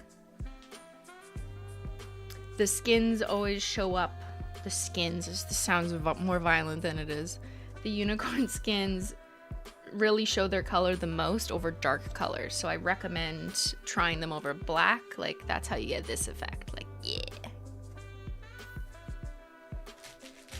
But they also look beautiful and stunning and a little more like ethereal springtime if you put them over a springtime colors.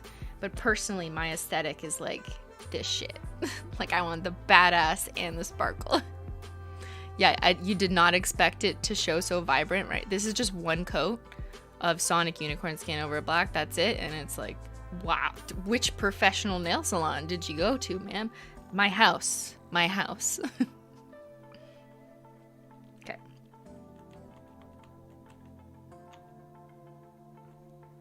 Let's do the next nail. So I'm doing the same nail art on all nails. Keeping things simple for Simply.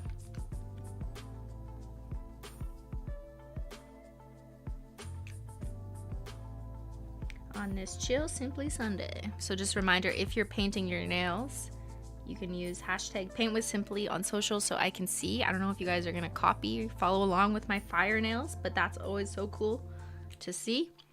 Now we're gonna, ready? Put my hand on that one. So you gotta dab while it's still wet, eh? Don't spend too much time talking to the chat like I am. You gotta dab quickly. Yes. Dab, dab, dab. Wow.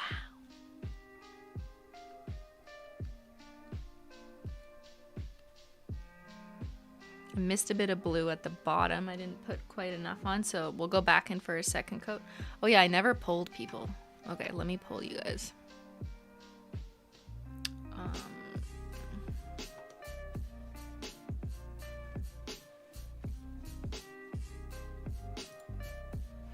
gonna poll you, and I'm gonna put it on screen so I can see. Let's do a poll. Are you painting your nails? Ooh. Sorry, my nails are wet.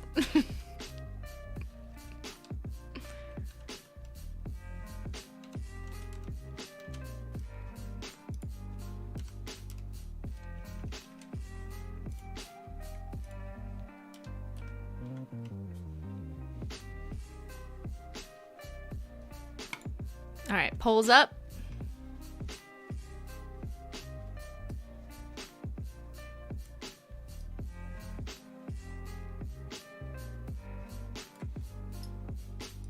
Let's see. Let's see what the chat's doing. I like having it literally on my screen as I do this.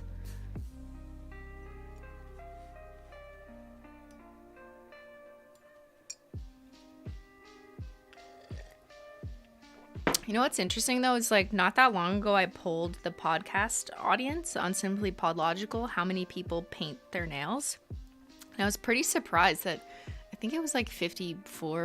I'll have to check. It might have been the inverse, but around half or a bit more don't paint their nails like at all. And I'm just like surprised, I guess, because I assumed that people who watch Simplynailogical paint their nails, but then again, I don't always paint my nails and I do other shit. So I guess that makes sense. So yeah, I'm kind of seeing that now in this poll that 65% of you so far are saying you're not painting your nails, and that's totally cool. This isn't like a peer pressure paint your nails or you can't join the stream. I'm just curious. I know some people like to take this time to paint their nails with someone because it's just kind of chill. You can take your time, you can relax. You know, you've done your homework, your chores for the day. But yeah, this poll is just right now. Like right now, are you painting your nails? I realize that this isn't the same question as do you ever paint your nails? I know a lot of people watch my streams video on demand. So if you're watching this later and you're painting your nails on your own time, that's awesome too. To just hang out, you know. You got to paint your nails when it's best for you. It's important. Self-care. Am I right? Alright, I'm gonna end the poll. 67, ending the poll. I don't know.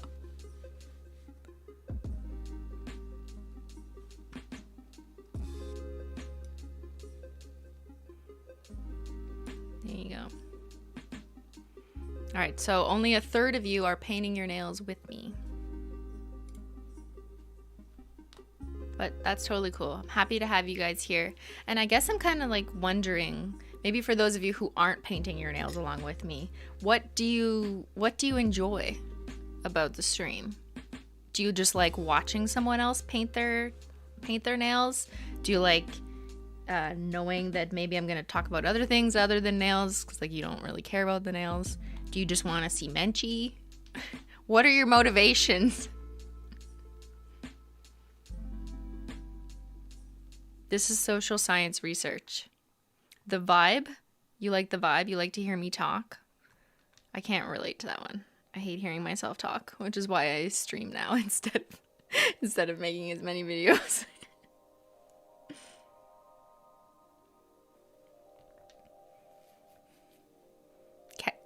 Casually while reading. Vibe check. You're chill. Therapeutic. Relaxing. That's good. I'm glad you guys find this relaxing. Does the music help?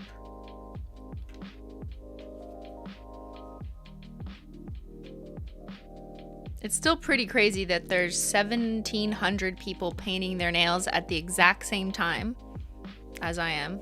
There's 1,700 of us painting our nails. And another several thousand just watching. Imagine we could have a camera on everyone's nails and just there's like 1,700 cameras just showing all the results. That'd be amazing. YouTube, let's figure that out. It's like a squad stream, but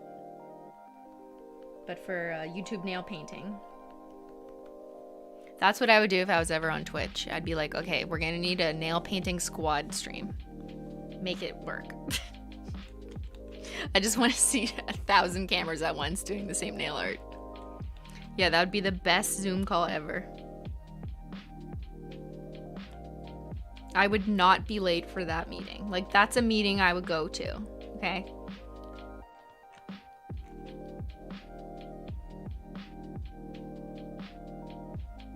Why do you press the nail polish on your nail with a sponge instead of the brush? Good question. So you could just paint it on, but then I wouldn't be able to do this kind of gradient fade I'm doing. And the sponge allows you to gently blend the polishes. So I'll just kind of So I'm blending slightly back and forth as I dab them on.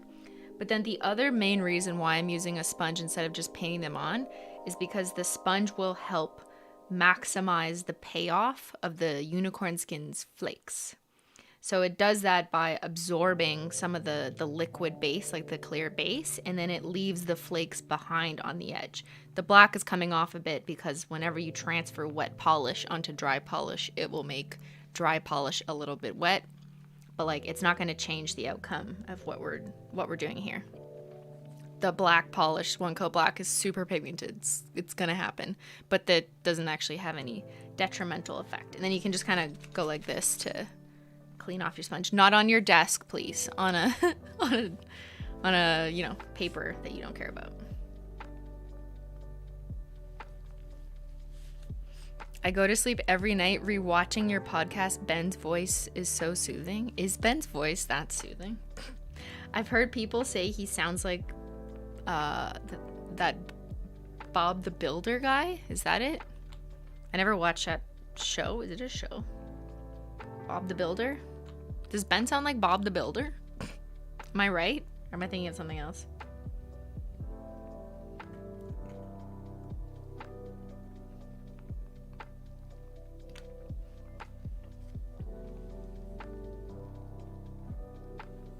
He sounds like an audiobook. I know. He would totally be on Audible. Okay, I'm going to try and sponge this one on zoomed in, but it might be a little shaky. So here's the sponge. You can't really see the flakes over white, but let's try and do this. I'm upside down, so.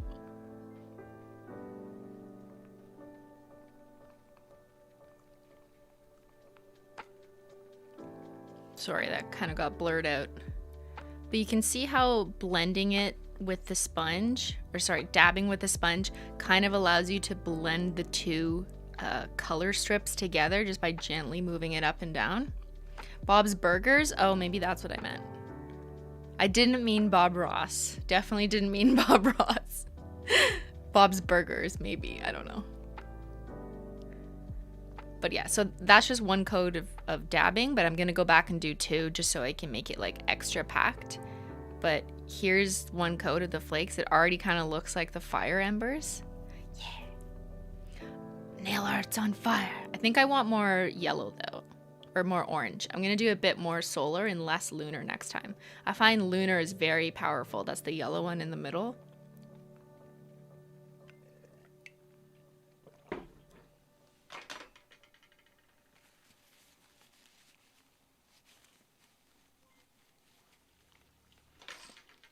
Don't worry.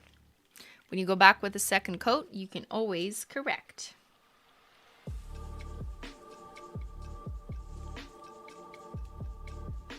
And I mean, like, nail art is an art, so like you could do whatever you want, really.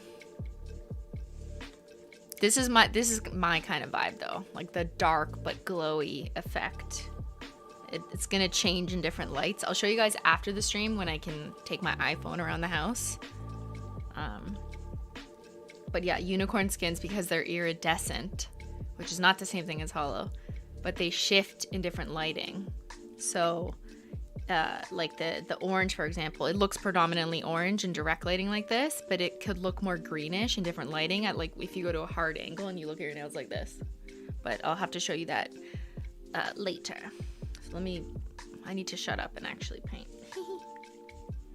So I'm gonna do more blue and more of the orangish one and less of the solar, less of the lunar. So I think I'm literally just gonna skip lunar altogether and just do blue and red. because we already have Lunar as the base, and I'll just kind of dab on top of them.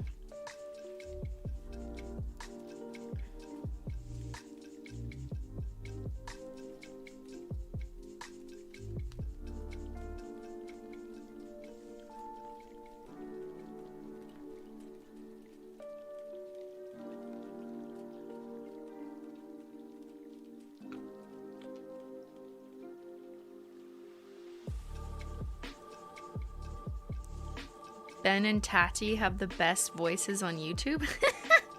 Yeah, they should do a podcast together. Fire me.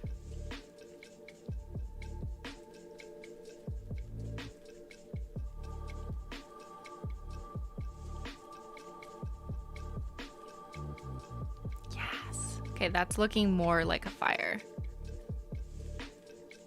Could we get a macro of the sponge? Yes. Okay. A macro of the actual sponge. So I'll try. It's hard because I'm floating. So ignore the black. That kind of just transfers naturally. But I'm going to put Sonic, which you can't really see over white. Kind of just looks yellow, but that's the blue unicorn skin. Then I'm going to do Solar here, which is the orangey unicorn skin. Doesn't look like much here. And I'll do it over my thumb. And just make sure you have the right side lined up. Well, there you can kind of see. Wow. See the glowing embers? We're gonna burn our nail now. This is how to burn your nail. Okay. Dab, dab, dab.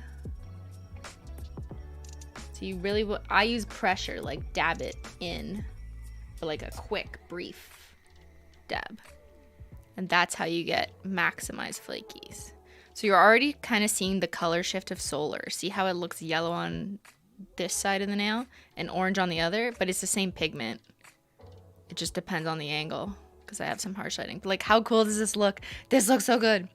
You're so talented. Not really. I mean, sorry, I don't mean to sound like I'm ungrateful for your kind words, but this is easy to do.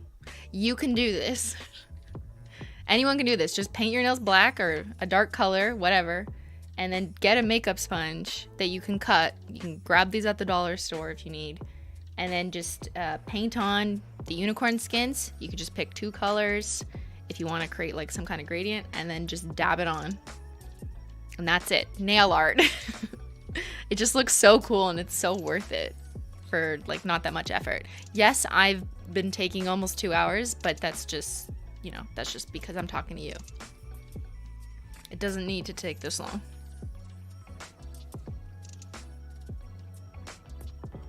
All right, let's go again. Let's do it again. I find it so therapeutic too. That's why I love doing gradients. I just find like dabbing so therapeutic. It's like, die. No, I'm just kidding. Take your anger out on your nails. No, you don't want to do it that aggressive. But I do find that there is like a certain pressure, a technique, and it's just practice. Like some people do it more gently, softer, but I really like to stamp it in, especially if I'm layering on a unicorn skin like this. Okay, so I think we're almost done and ready to peel off the stuff. I just want to do one more layer where it's blending a little bit more. So, just gonna do one more. And then my recommendation is to peel off protective peel almost right after you've just dabbed on a new layer, because you kind of want the polish to be wet while you peel it off, or else you're gonna get like dry flakes and it's gonna be harder to peel. So I'll do one at a time and peel one at a time.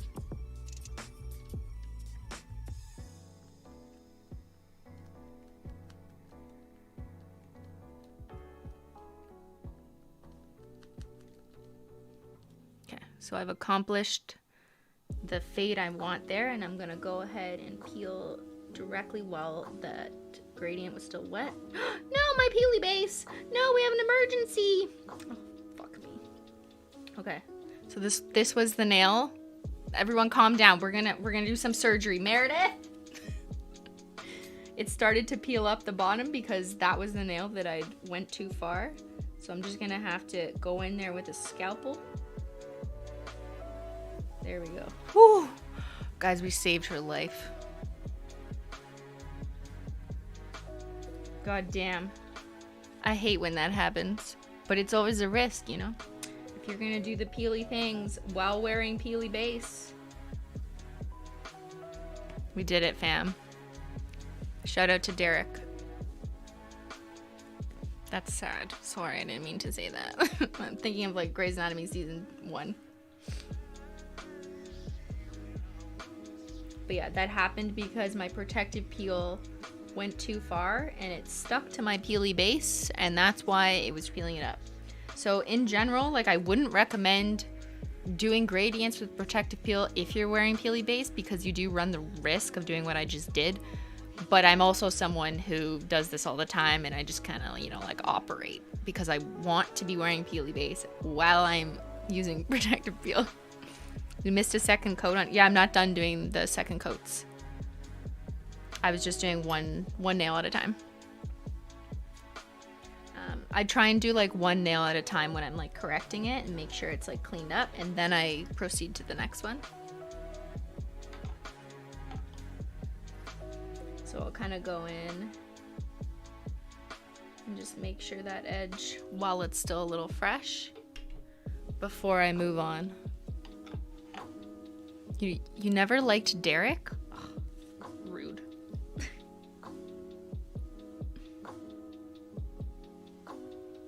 I mean, I thought it was so stupid how they killed him off, but, you know, he wanted to be a race car driver, so I guess that's fine.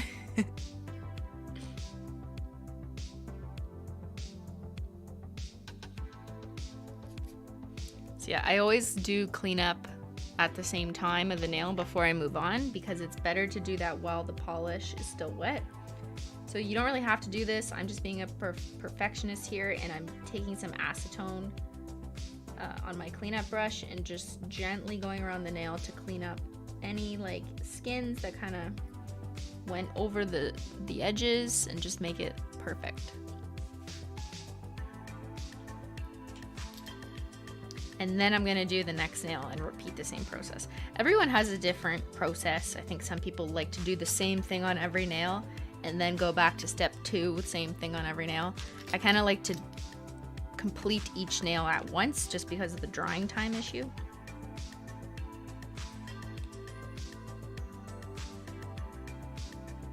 And on this last coat of sponging, I'm gonna overlap the orange and the blue a little bit more, just so I have a bit more of a blend.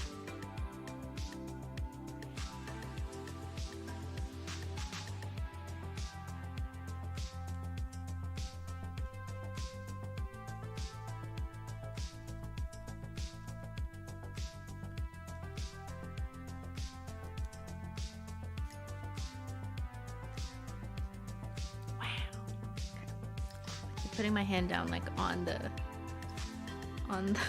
wetness. Okay. All right, now we're gonna peel. Do not peel my peely base. But if it happens, we are prepared. Oh, we're good. Woo, we are good.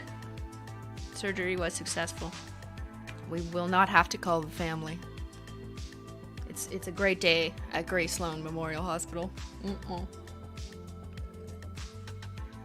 My tea is cold. As I expect someone to do something about it.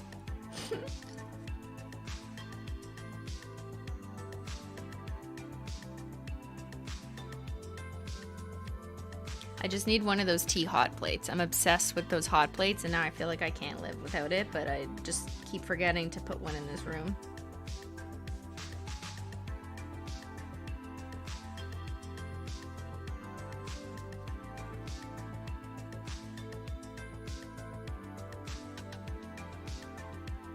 I just have a little bit of liquid latex stuck in this finger, in the sides. That's why I'm fishing it out.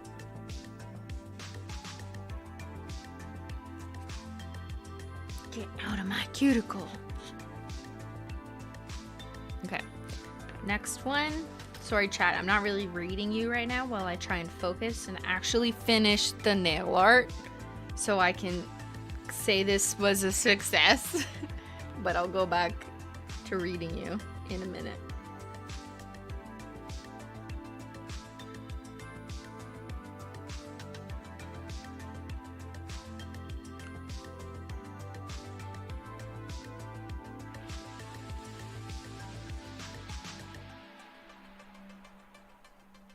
Dab, dab, dab. Dab, dab, make your nails fab. It'll never get old. A quick bounce. A quick bounce. My nails are like a bouncer. Oh, wow, that's looking... Ooh! Okay, we gotta peel, we gotta peel.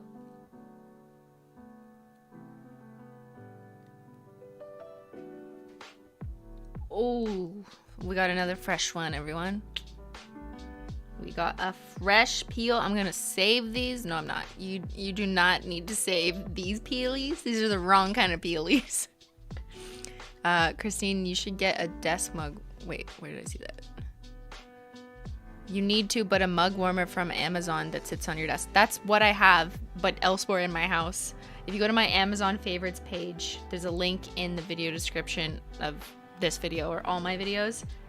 I do have the one I use listed. It's like not that expensive. They're great. I have it in the podcast room. I have it at my like regular office desk. I have it in the basement when I'm swatching. It's freezing in my basement also.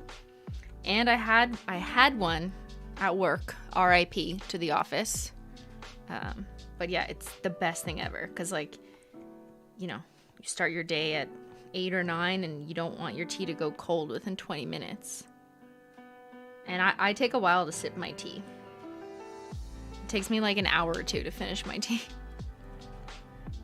So I hate cold tea, unless it's iced tea, obviously. But yeah, desk mug warmer, the best invention. Shout out to whoever invented that. They deserve all the love in the world. They deserve all the praise.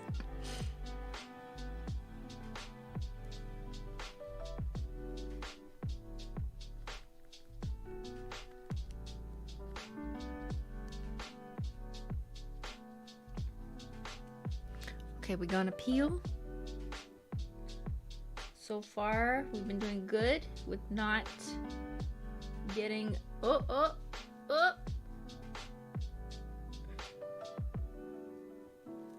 Phew, we did it. Are you still working? Yes, I'm on... I have time off right now, so not this...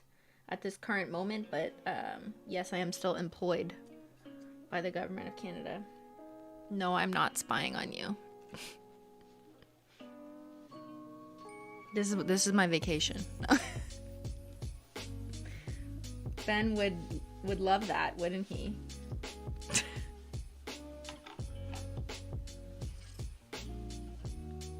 Do you still keep all of your peelies? Yes, Julia, I keep all of my peelies in a bag.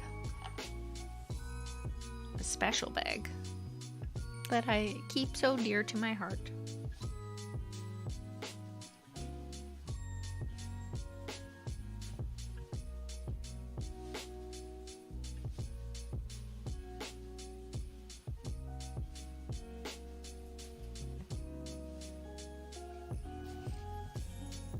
Do you paint your toenails? I do. I painted them not that long ago with the Flores Guava and Cosmic Unicorn Skin. Why do I remember these exact details? But I do. Yeah, I do paint them. Not that often, like occasionally. When I basically only paint them when I feel like I need to cut them. Which is not that often, as if you recall, when I did my video on how long does toenail polish last. Spoiler alert, on me it lasts like a year. Well, one little piece lasted up to a year until it finally grew out / chipped off. So not that I'm saying my toes look the best for a year. They do not, but I probably like change my toenail polish every like 3 months. I don't know, just because like I'm not that concerned about it. No one really sees my feet. I don't wear sandals, you know. But yeah, I do paint my toes sometimes on occasion when I feel like it.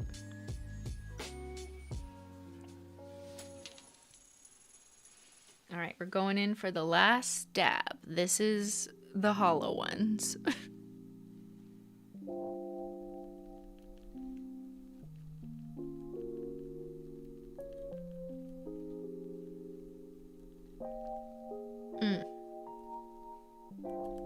Yes. Oh, yes.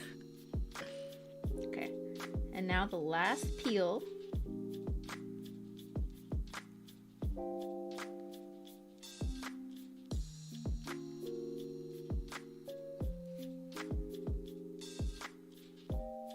So I've got a little bit of my peely base.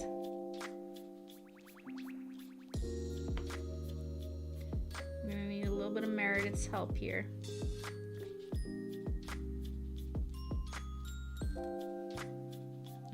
You see, you gotta sanitize your utensils in between patients, but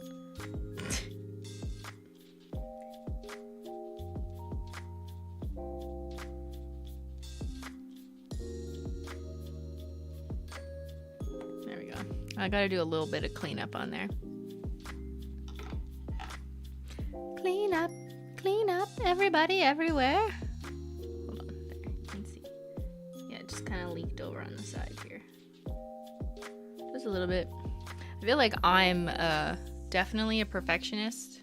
I feel like everyone else is looking at this and they're like, I don't see any overspill, Christine. What are you doing? But maybe you can see more in person. But I definitely like to make everything absolutely perfect at the cleanup stage, and I think it's just smarter from a practical perspective to do that while the polish is still wet. So that way you don't end up with like dried polish in your cuticles. So if that's ever happened to you, where you get like little crusty pieces that don't come off for days because you didn't clean up, yes, I see you. That means that you, sir, ma'am, people, need to do the cleanup as you go. And yes, Chad, I know we haven't released a cleanup brush yet. I'm aware. I'm sorry. I'm not doing this on purpose to annoy you with that. But I do need to use my products as an upcoming test. Yes, I know. There you may see it since I've been using it. Why does it not focus? This is what I'm using. It doesn't exist yet. Sorry, HOLO Taco team, please leave the chat. Yeah, we switched it to this logo. So it looks like this, see? Because putting it this way wouldn't fit.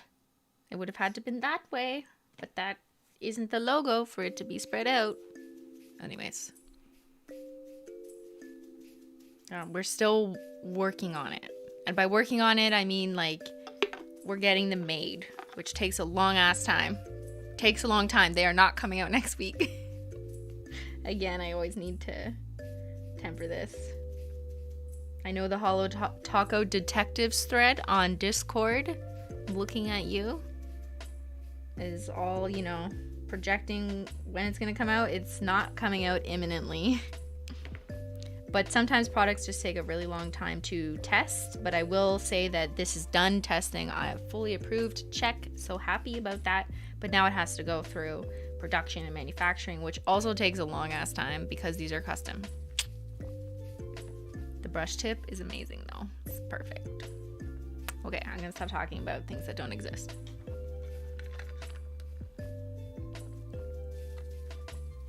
I can't give you a date because I don't even have I don't know yet.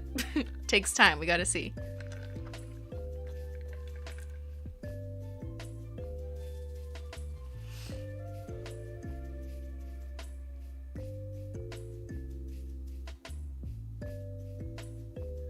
Sorry, I just need a little bit more, I'm not even showing you.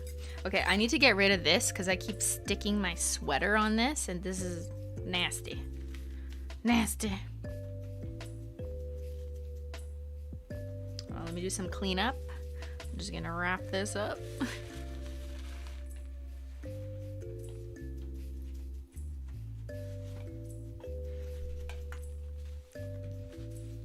So I have to do this cleanup because you can't put a Glossy Taco on top until you're fully cleaned up. Because if you put a Glossy Taco on top of like a little bit of protective peel or something, you're just going to seal that into the manicure. So you need to do the cleanup properly before you do the final coats. So I'm sorry if this is taking so long, but this is just the reality of nail art.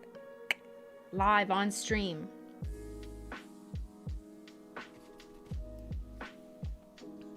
Okay.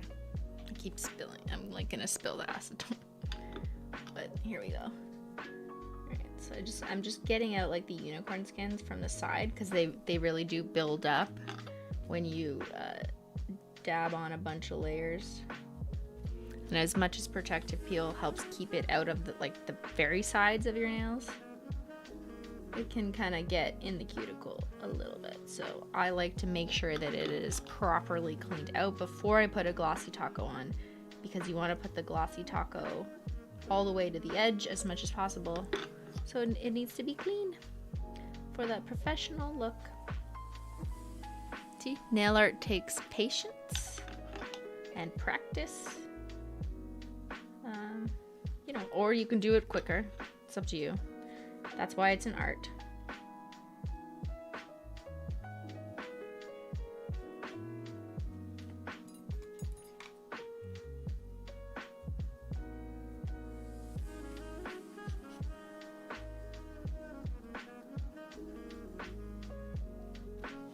I just have this like little bit of black that got stuck in my cuticle. And that is the worst. What percentage of products are produced in the pandemic has affect supply chain? Sorry, that went by too fast. I think your question was, has COVID affected supply chain of HOLO Taco products? Yes, absolutely. Just like with every other business. Even if our nail polish is made in New York/New Jersey, there are some products, some components, different pieces, some pigments that come from all over the world. And even if they come from America, some suppliers might technically source from outside of America. So it's kind of this like chain reaction that COVID, well, it's affected everywhere, obviously, not just America, but once you add multiple countries into the mix, multiple different things that need to be sourced and come together to make a product like a bottle of nail polish, everything from the glass to the cap to the very many number of different pigments and bases in the polish to the packaging, the carton, to the shipping boxes. Yeah. The answer is yes. Supply chain has drastically been affected. It has affected HOLO Taco. It's affected what we can do, our time frames. It's affected even like me getting samples and prototypes and how quickly I get them. It's affected like suppliers even being willing to do something custom because they just like don't have time, or they can't handle it, or they don't have resources anymore.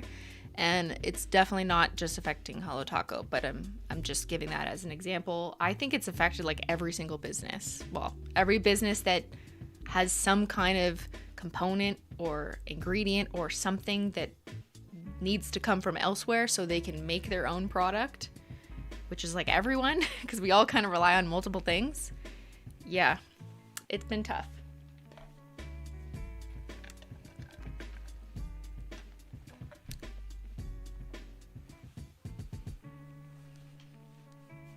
All right, so let's take a look at what I've got so far.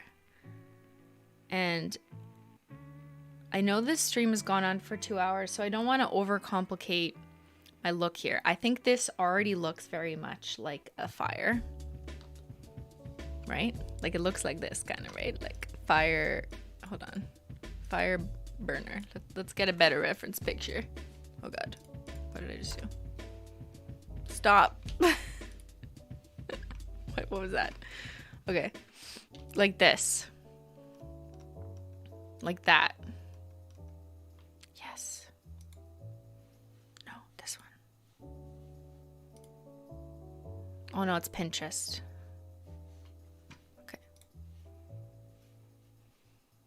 So I think I'm going to put Glossy Taco on. I'm not going to do a poll because I know that people might pick matte, but at my artistic discretion, I think that this will look best with Glossy Taco because it will really help illuminate the fiery, like shiny part of it. And yeah, see, people are asking for a flame accent nail. That was my original plan, is that I would paint the silhouette. So maybe I'll do it just for one nail, but to keep things short, we'll just do it for one nail. So let me grab my supplies while you stare at the fire.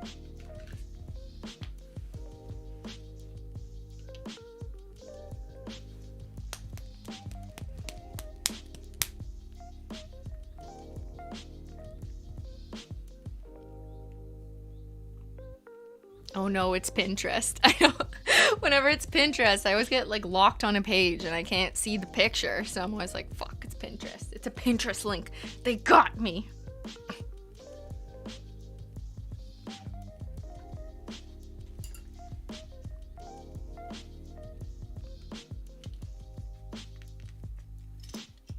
Okay, so I'm just taking some one coat black on my black yogurt lid, on my black napkin, on my black mouse pad. Can you tell I like the color black? And I'm just gonna put a little bit on my yogurt lid because I'm gonna use it as a painter's canvas. Now, normally I would recommend freehanding with acrylic paint just because I find acrylic paint is super easy to work with for beginners. But because I already used one coat black as the base for this, it might look a little off because it won't be exactly the same black. So I'm just going back in with the nail polish. But nail polish does dry faster and is harder to work with for detailed designs like that. So just a tip that using acrylic paint would technically be easier. So I'm just using a striping brush. And I'm probably going to do a manual focus here. So it doesn't move. And I'm gonna just try and paint the outline of a fire.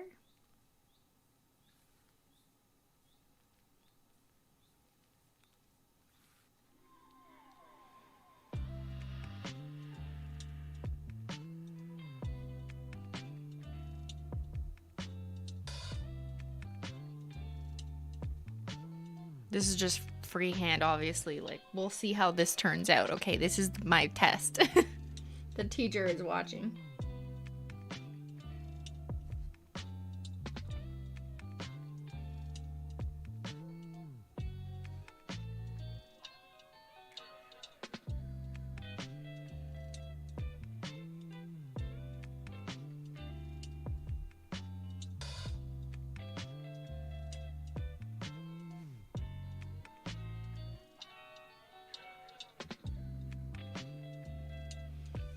So I've done a couple like flamey tips, and then I'm just gonna fill in the edges, but try and preserve some of the orange color here, because yeah, I really don't want to lose a lot of the orange. So just gonna sparingly kind of fill it in. Painting a reverse silhouette is definitely tricky. Like, it's much easier to paint the inverse, because this way you might end up covering up too much, but I think we can figure out something here.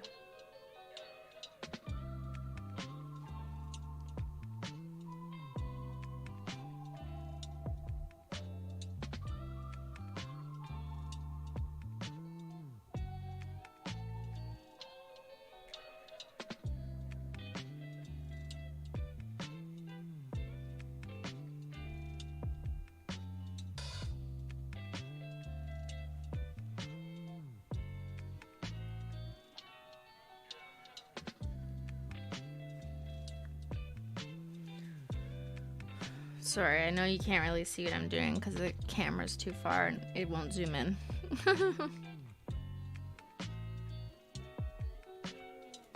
No, liquid latex, get off.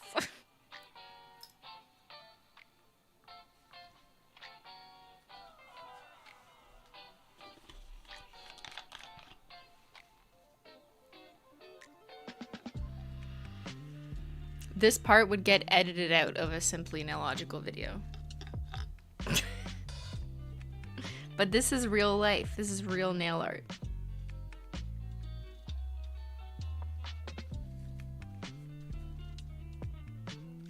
Okay, so this is not funny. Ben, that's not funny. You're gonna, I'm working with nail polish. Go, this is my moderator, okay? This should not be someone moderating content. God damn it. I can't trust that man. I need a mod check. Can I get a mod check? Thank you. Like literally, nail polish and acetone is flammable. And now my stream will explode.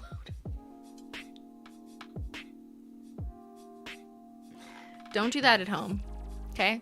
Don't be a Ben in this world. Be a Simply.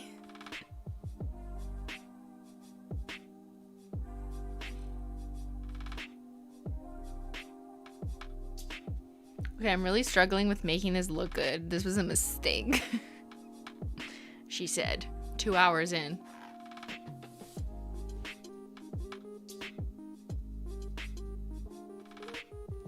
I'll show you up close what I've done to myself.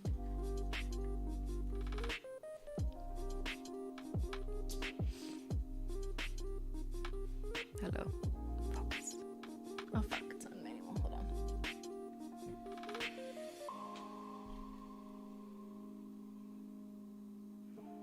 Okay, so you can, it will look smoother once there's a glossy taco on top, but you can tell the black I was trying to paint so it looks like flames, but like I don't really think it's working that well. I'm just gonna abandon this one. Just pretend that looks like flames. You know, sometimes you try ideas and then they just don't work, and that's okay too. It looks like a fancy Tide Pod. I mean, like, it still looks like art. It's this finger that I tried to paint a fire silhouette on, but it didn't really translate that well. I could maybe, like, I could spend, you know, another 30 minutes trying to draw out that silhouette, but I'm hungry and I need to eat dinner. What time is it for you guys? It's 7:15 where I am in Ontario, Canada. Ottawa, Ontario, Canada. Trudeau's having us for dinner later. That is a joke. I do not know him personally.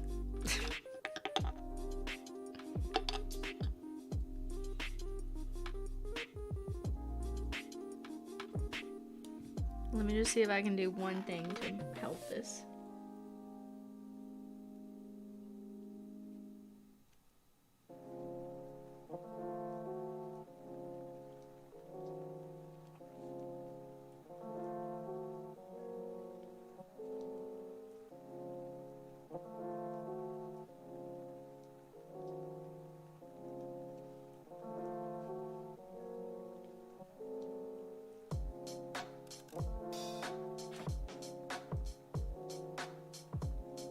Okay, I filled in a little bit more.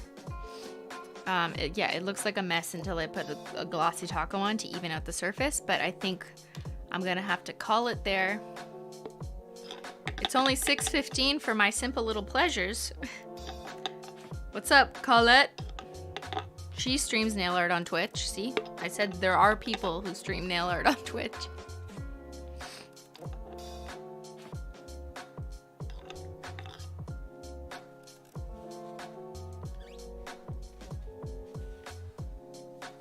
I did pull people in Discord and asked what time, stream when, what time, because I'm always trying to get audience feedback to know, like, when do you guys want to hang out?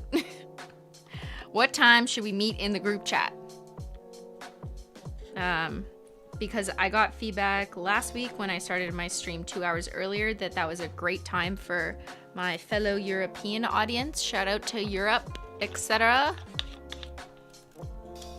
So that was great to know, but I tried to ask people like in the rest of the world, including like the Americas, if that time would work for them. considering that a lot of the Europeans felt that that was more appropriate because it's not like 1 a.m. for them anymore. It's like a little bit earlier.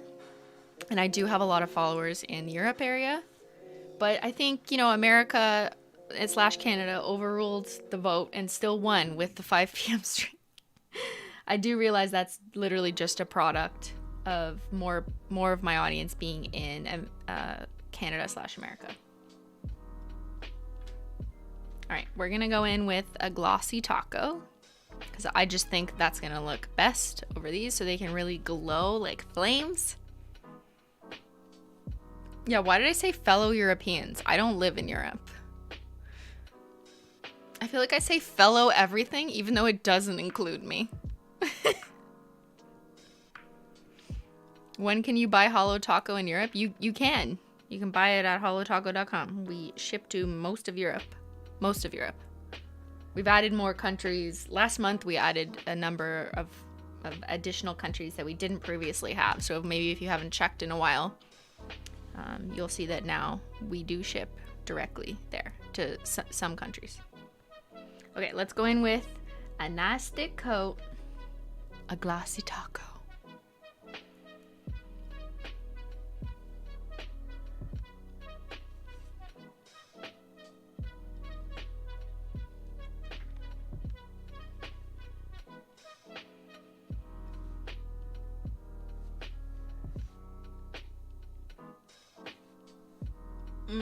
The most satisfying part. Oh, sorry, let me put it on manual.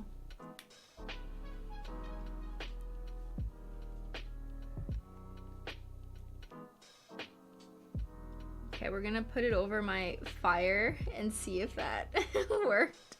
I kind of regret this fire now. You know, it's ironic. She tried to do nail art and she failed at doing nail art. What do you think this means, guys? What do you think this means, chat? Maybe I just shouldn't bother. My nail art career is over.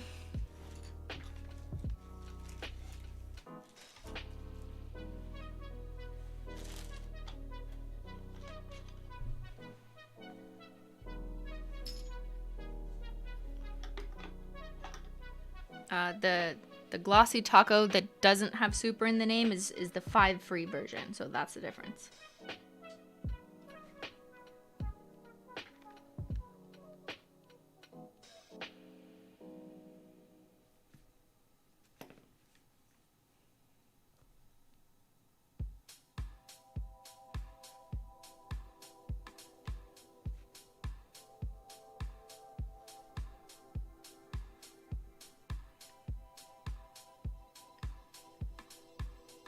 Always wrap the tip like that so you can prevent chipping.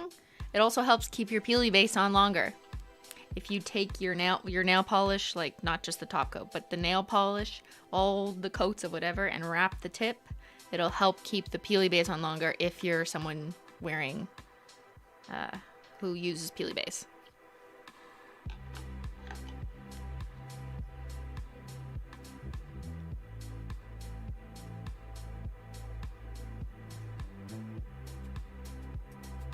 And yes, I even do cleanup on the Glossy Taco because sometimes I like to really overcoat my nails, get it like super, my nails are very curved, so I have to like almost coat it way around the side to properly wrap the sides of my nails. Every nail is different. Some people's nails are flatter, so this isn't an issue, but I have to go all the way to the edge, and as a result, sometimes it kind of like bleeds around to my skin. So I just quickly go in like that while the Glossy Taco is still wet. Do you ship to Australia? Yes, most of Australia.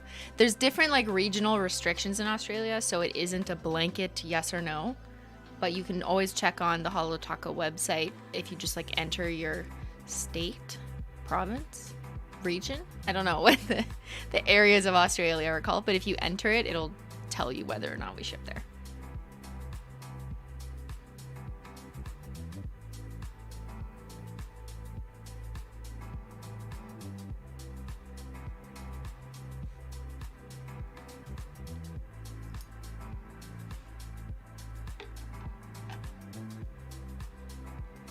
When is the HOLO Taco nail salon coming? I don't know. I don't think there's the same kind of market for nail salons. I mean, I could be totally wrong and very biased, but I'm very much a DIY person. And I don't know. Are you guys DIY people? You'd rather paint your own nails, or do you only want to get your nails done at a salon? But I feel like once you go to the salon, you're really introducing way more different types of products like acrylics or shellacs or the dip powders. And all of those are a very different like degree of ingredients and totally different than like for use at home nail polish that's like more user friendly and like easy to do. Doesn't need a professional. So it's a different world. And I just personally like painting my own nails, not just because I'm a control freak, but because I like the freedom of just like spending my own time and, you know, figuring out what combos I like to do on my own time as a creative outlet. Colette asked, I've never had my nails done at a salon. Have you? So yeah, for a YouTube video, I've had my nails done at a salon and never again. No. I feel like the only time I'd get my nails done at a salon again is if it was for like a video, or if I get a pedicure. That's the one thing I'm cool with. I don't mind because I really like when they do like the foot wraps or the waxes, and that's just nice, you know. If I'm going to the spa once every 3 years, I could get a pedicure for sure. But I'm not interested in having my nails painted. I like painting my nails.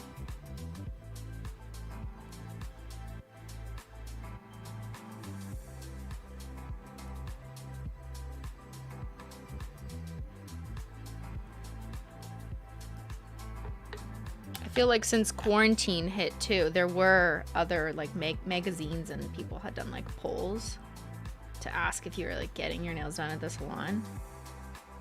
And yes, less people obviously were getting their nails done at the salon, which was not good, obviously, for employees of the salon. So I don't want to ignore that fact. But as a result of like COVID and precautions, many people took to doing their nails at home more. And maybe people decide they like it, and maybe some people decide they hate it and they only want to pay for someone else to do it because they can't be bothered. Like, I feel like it's totally up to you. Everyone's different. I just find it like therapeutic. Like all the dabbing I just did, I feel so much better now. If I had a stressful morning, I'm great now.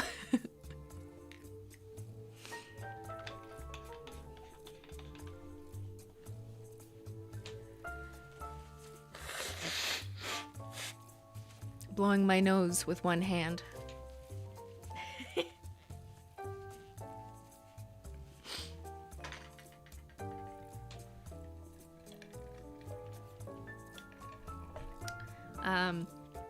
Do you like growing out your nails rather than getting fake ones? Yes, I obviously prefer growing out my own nails and doing nail art on my own nails.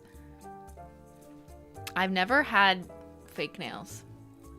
I might be wrong in like forgetting something for a video, but I've never had acrylics.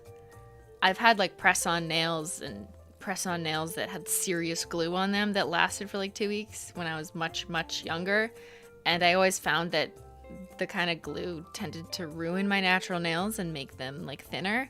And then I just switched to painting my own nails. And eventually over time, with care and concern for them and not using them as tools, they grew. So I don't need fake nails to achieve the length. Did you ever skip school? What kind of question is this? What are you asking for permission? Absolutely not. Sud Madik? Absolutely not. No. I don't know, like maybe I skipped a period or two to go to Tim Hortons to get a bagel with cream cheese. Yeah, I probably did once or twice, but I didn't make a habit out of it. All right, we have completed the nail art, sort of. Let's get a little close up. And let me ask you. What do you think? What do you think? What do you think?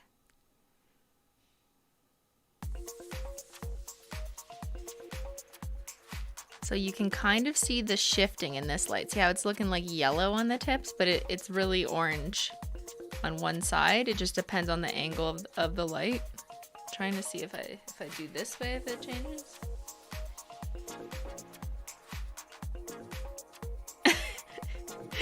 I feel like a ninja. I'm like trying to maneuver around. Okay, so you can see that my fire flame nail, this one, didn't really work out because it doesn't really look like fire flames. Okay, but I tried. I mean, it's fine. It looks like abstract art, you know, which is art. And I'm definitely going to take some social media pictures, or I'll take some iPhone pictures because you'll get a much better idea of the shift under different lighting once I actually do that. But yeah, this is pretty easy to do. You don't have to take as long as I did in this chat. But yeah, it's just dabbing a couple different unicorn skins over black. And now I am fire.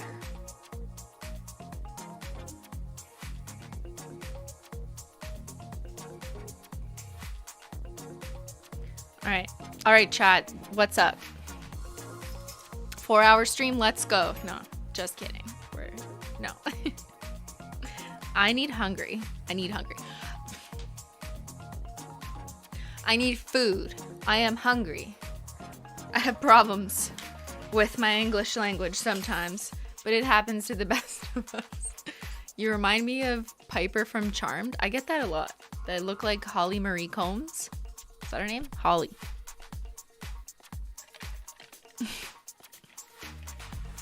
You know, as much as like people joke about, oh, are we doing a 4-hour stream?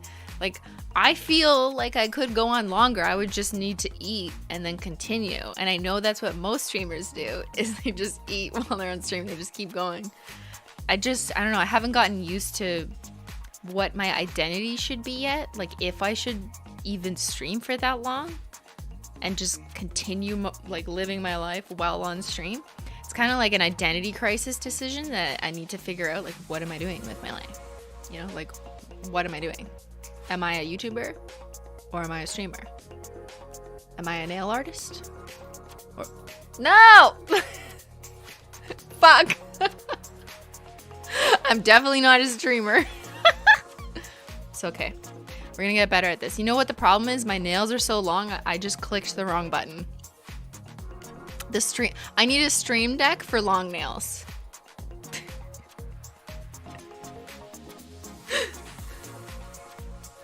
I feel like yeah, okay, chat, I know. We're all laughing at my streamer fails. Is it Menchie time? Okay, it's Menchie time. Beyyyyn, bring Menchie. Don't bring my food. I was joking. We'll actually, I'll have dinner after this. But yeah, mods, thank you. Mods can go if they wish. We still have Beyyyyn modding. Thank you for all of your efforts. I try not to stream like too long, also considering that I have like mods, people with lives and things to do, and you guys have things to do. But I also know that there's a whole group of people that like would love and just be happy if I just kept going, or if I streamed a few days a week. So I don't know. I'm kind of considering doing something like that because I feel like there's definitely more time. There's more content. There's so many things I could do more than once a week rather than just like a dedicated idea for 2 hours and then end. But it does require me to change my content strategy. And I don't have a manager, so I need to figure that out myself. Yeah, so obviously the chat that is still here is saying yes, more, but that's a biased sample because you're still here. So I kind of just need to think on like, is this right for me? How many more hours should I make a standard? Do I do different days of the week? Do I stream at different times to accommodate different people's hours? Do I turn on like memberships and those kinds of things, which is traditionally like what you do when you are actually streaming? I feel like I haven't turned those on, obviously. There's no donos except for the one time I did a charity stream, but I don't have donos or memberships on currently, in part because I don't know what I'm doing. No, I haven't fully decided what I want to do and what I want to commit to you guys, because I don't want anyone paying for a subscription to anything where I don't have a game plan with like, here's what I'm doing for you, here's what I have to offer. So I wanted to try it out, see what I like. YouTube manager time? Yeah, no, so no manager. I will not be managed. I will not be tamed or managed. But yeah, I'm really enjoying this. It's been over 2 months, and like, I feel like sometimes in the middle of the day, I'm like, I wish I was streaming. Who am I? Yeah, I just like hanging out with you guys. Oh, see, some people are saying they like regular videos, and I hear you, and regular videos on the Simplynailogical channel is what I would do if I was after the most money possible. Because a regular video on Simplynailogical will make about 13 to 15 times more money than a stream. The way that I currently have it, where I don't have memberships on. And obviously the economic decision would be, well, stop streaming, make videos, but that's not my main motive here. And my AdSense has gone way down, obviously, because I haven't been posting many Simply videos, but I can't do it all. I literally cannot do it all, and I have to accept the truth that I can't do it all. It is unmanageable. Yes, it has become unmanageable, and I am also unmanageable. It's also kind of like stupid though. Like, it's stupid to keep doing something like streaming without a plan of where am I going with this? What's my promise to my audience? And like, what the fuck is my life? So I like to take periods of figuring it out. And I think everyone should do that in life. Like, if you want to try something out, see if it's right for you. Maybe you take on a new job, but you're not sure. You need to allow yourself the time to adjust, to see if you can adjust, and then decide maybe it's not right for you. I mean, sometimes you know right away that you absolutely hate something. But for me personally, I like to I know I need to actually experience something and then decide if it's right for me. And that's why I've this streaming for the last 2 months, more than 2 months, it has been a test. This is all a test. No, I'm just kidding. But yes, thank you, chat, for saying not to burn myself out. I appreciate, but I also like want to do a lot. I just actually like doing a lot. So I appreciate the concern, but like I'm also fine and don't want to complain. If I'm complaining about something, then I should just correct the behavior and like not do it, you know? So if I'm doing it, it means I'm okay with doing it, if that makes sense. So yeah, I'm just still trying to figure out my life. I know I'm really liking streaming. Is Simplynailogical monetized? It is for ads, but did you guys see any ads so far? If you're here live, you might have seen one at the beginning, but I've been going for 2.5 hours, so you saw one short ad. And the views on this video will be far, far, far less than a main channel video. So if I'm only relying on AdSense, which is lower, even if you control for views on my second channel and this channel, because I'm not in the like preferred ads program on this channel, only my main channel is. So I already make less even controlling for views. And then you can't put multiple ads in a live stream until after it's uploaded. Like, if you're watching this later after it's live, you might see more, but most people just like join in at some point while it's live, and then they'll only get the one on the way in, like the intro, and I have no control over how many. Oh my god, what's this? You brought me dinner? Stay on stream. But I don't want to, I felt bad, like I was gonna leave for the mods and everyone, so I can stop talking and people can go on with their lives. Okay, like, I don't... You want to see my garbage bowl? What do you think? Garbage bowl check. What do you Glossy think? Taco. It just ran the taco. And what do you think? What do you think of my food, chat? What do you think? What do you think?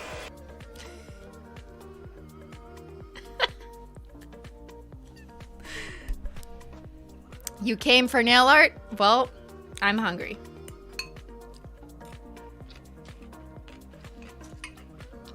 Do we want a tour? Do we want a tour of my garbage bowl? Ben did a pretty good job. Actually, there's not enough spinach. Okay, so a garbage bowl is throwing in all the leftovers from the night before into a bowl. I gotta make sure I have a ton of spinach, although Ben put like 4 leaves in here. What the heck is this? I normally fill the entire bowl with spinach. And then I put on whatever grains or like carbs I have. In this case, we have some leftover potato. I love sweet potatoes, quinoa, bulgur, anything else like that. This is halloumi, which is a cheese, very fancy. This is actually leftover from dinner. And then we have some chicken, so like a protein. We have some green beans, and we have some broccoli. Oh my god, he brought more spinach. You just spilled spinach on me. Ben! Spinach quake! Okay, stop. Give me more spinach. You fucking rabbit. No, I just love it. Life hack. How to eat more vegetables. Throw the vegetables all over all the food. And that way, if you just mix it... Here, this is literally my life hack. If you mix it all together... Mix the potatoes in with the spinach. Mix the chicken. If I had a knife, I would cut this cheese up, but I can't. And there, now you literally have to eat the spinach. You don't have a choice? Because it's mixed in with your food. What are you gonna do?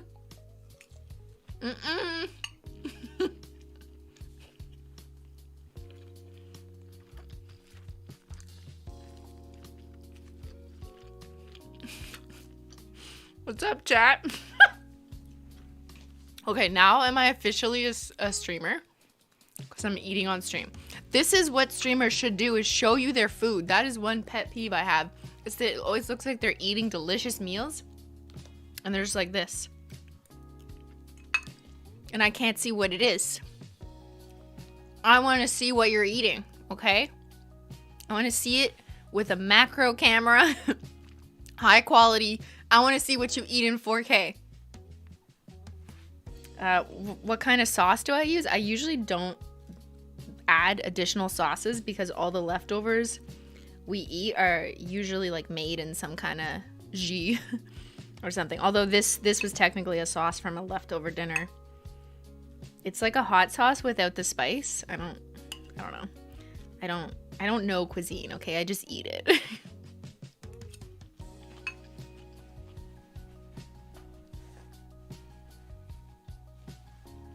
Menchie.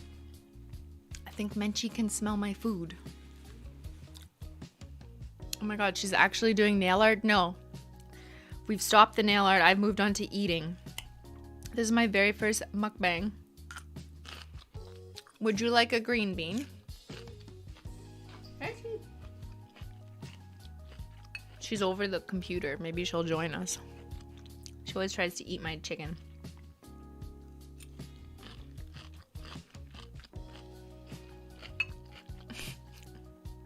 Okay, chat was not jealous of my nail art, but they are jealous of my dinner. Is the food hot or cold? A little bit of both. I don't really care. I just mix it all together anyways. You love this vibe? Me too. I love dinner. This is halloumi. Halloumi? Halloo. What if it was hollow me? It's a squeaky cheese. I won't put it in the mic.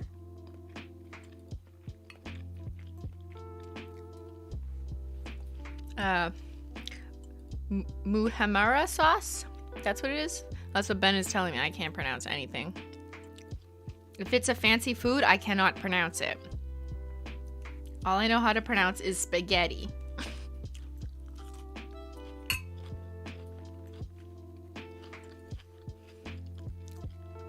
Welcome back to my dinner. Why don't you actually do mukbangs? I don't know, because I always thought it was like weird.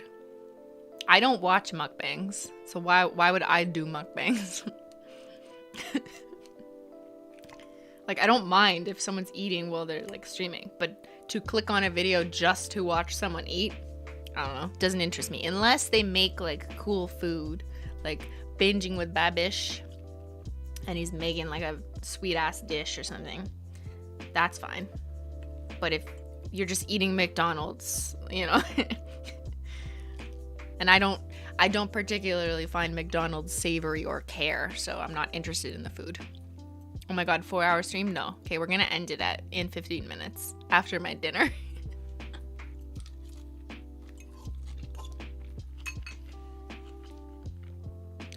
So this dish is mostly from a takeout service from like a nice restaurant in Ottawa.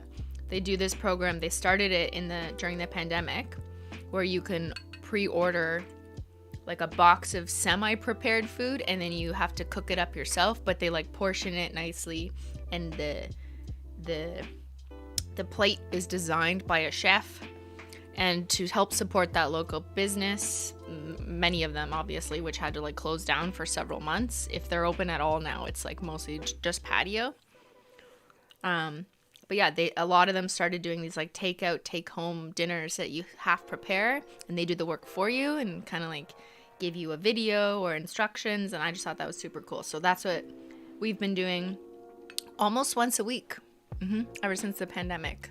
So I didn't actually make any of this. I mean, technically we put it in the oven, but this is leftovers, and they did not present it like this.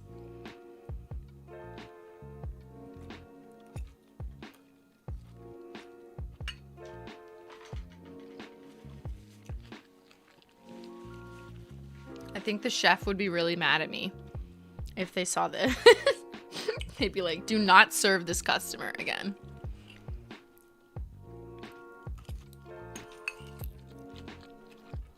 It's not HelloFresh, no. No, it's a local Ottawa restaurant that makes like amazing, delicious meals. There's several of them. But yeah, like we buy the take-home packages and kind of change it up every week just to help support them, and also obviously get like great food out of it.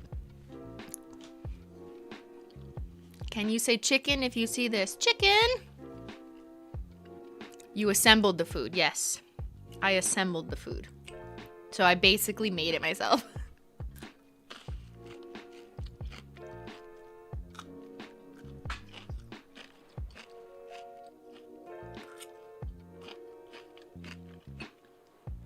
I'm gonna have to check this stream back to hear how this sounds, because like I'm petrified at the idea of hearing me chew. So let me know. Let me know how I'm chewing. Oh, you can hear the chewing? Ew. I'm gonna move the mic away.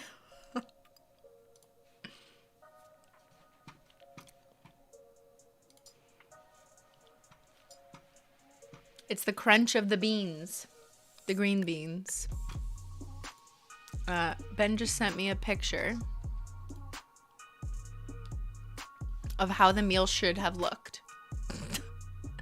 Okay, this is how the meal should have looked. This is the picture provided by the restaurant. They also have wine pairings. We are not that fancy, so we never ordered the wine pairings. But yeah, that's what it was supposed to look like. And the appetizer was halloumi, broccoli, and shishito peppers. They're kind of spicy, so it's like a risk for me to eat those, you know what I mean? I'm not a spicy girl. But that was the chicken, the green beans, mashed potato, and the chicken jus. And then for dessert, it was like was it a mascarpone cheese tart? Something like a tart. It was so good. I forget what it's gone. There's no more left. But yeah, that's what it's supposed to look like when you prepare it in your home. And this is what it looks like when I prepared it in my garbage bowl. Always add spinach. I'm sorry, chef. I could not help myself.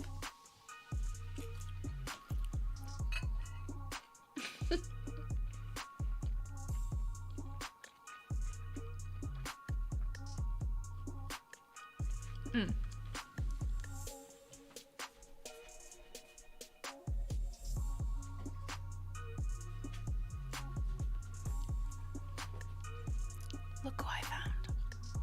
Menchie. Menchie, be very calm. There's chicken on the table. Look at her smell.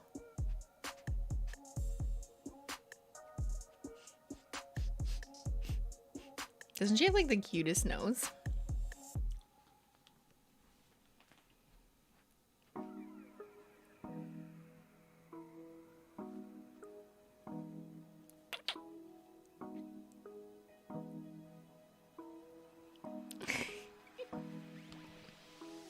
She wants that chicky.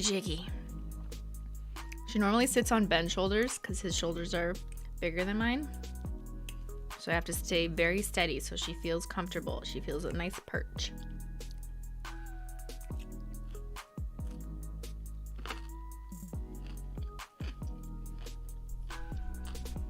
Oh.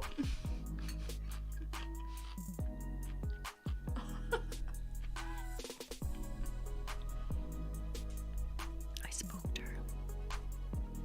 Menchie, do you like streaming? Menchie, will you be on stream cam? 8-hour Mench cam? Menchie wants a chicky.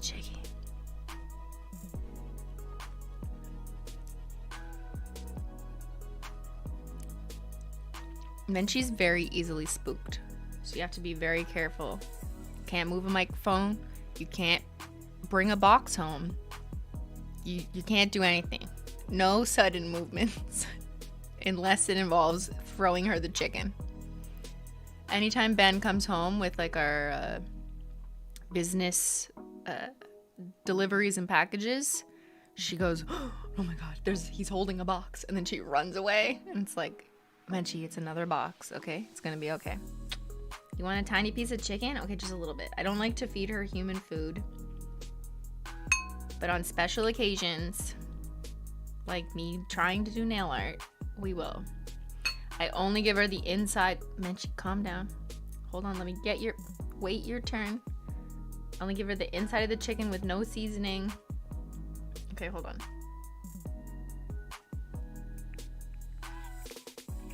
Don't bite my nail. She's savage.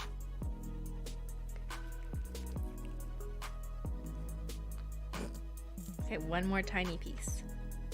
If you're good. Hold on, girl.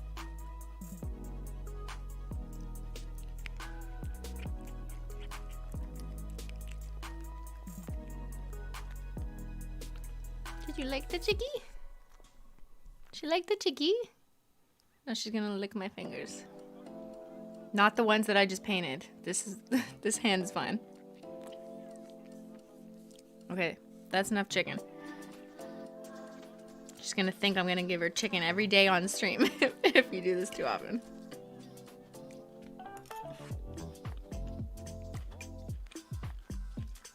Okay, I think we should end this stream. As fun as this has been. Oh, she's gotta make herself comfy.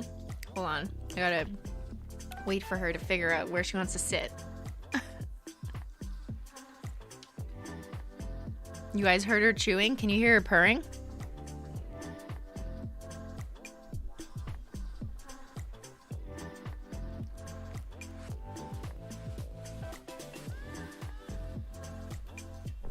Okay, maybe you could have heard her purring there. I'm not sure. I can hear her. Hey, sweetie. Okay, I think we're gonna go. This was so fun, though. Maybe I should eat more on stream. I don't know, Menchie, what do you think? This is my little streamcast star. She's the real star here. My little co-star. Okay, now she wants to go. Hold on. Jump! There you go. Bye, Menchie! Boop! Alright, this was so much fun. I tried nail art. I'll take some pictures for you guys on socials for sure, so you can see it a bit more close up. and a little more shifty action. But yeah, thank you guys so much for joining me. I think next week, actually, let me just double check my itinerary. Next week, I might need to start streaming earlier because I might have to travel within Canada. Nothing crazy. But yeah, I will let you guys know on my socials. I might have to stream earlier on Sunday or on Saturday. I'm not 100% sure yet. I just have to figure some things out with life. But I will let everyone know. But yeah, thank you guys so much for joining me. And thanks for enjoying the stream. I hope everyone has a wonderful week. It's Sunday or Monday where you are. And I hope that your week is amazing. And I will see you guys back here next week. So thanks so much for watching. And I'll stream y'all later. Bye!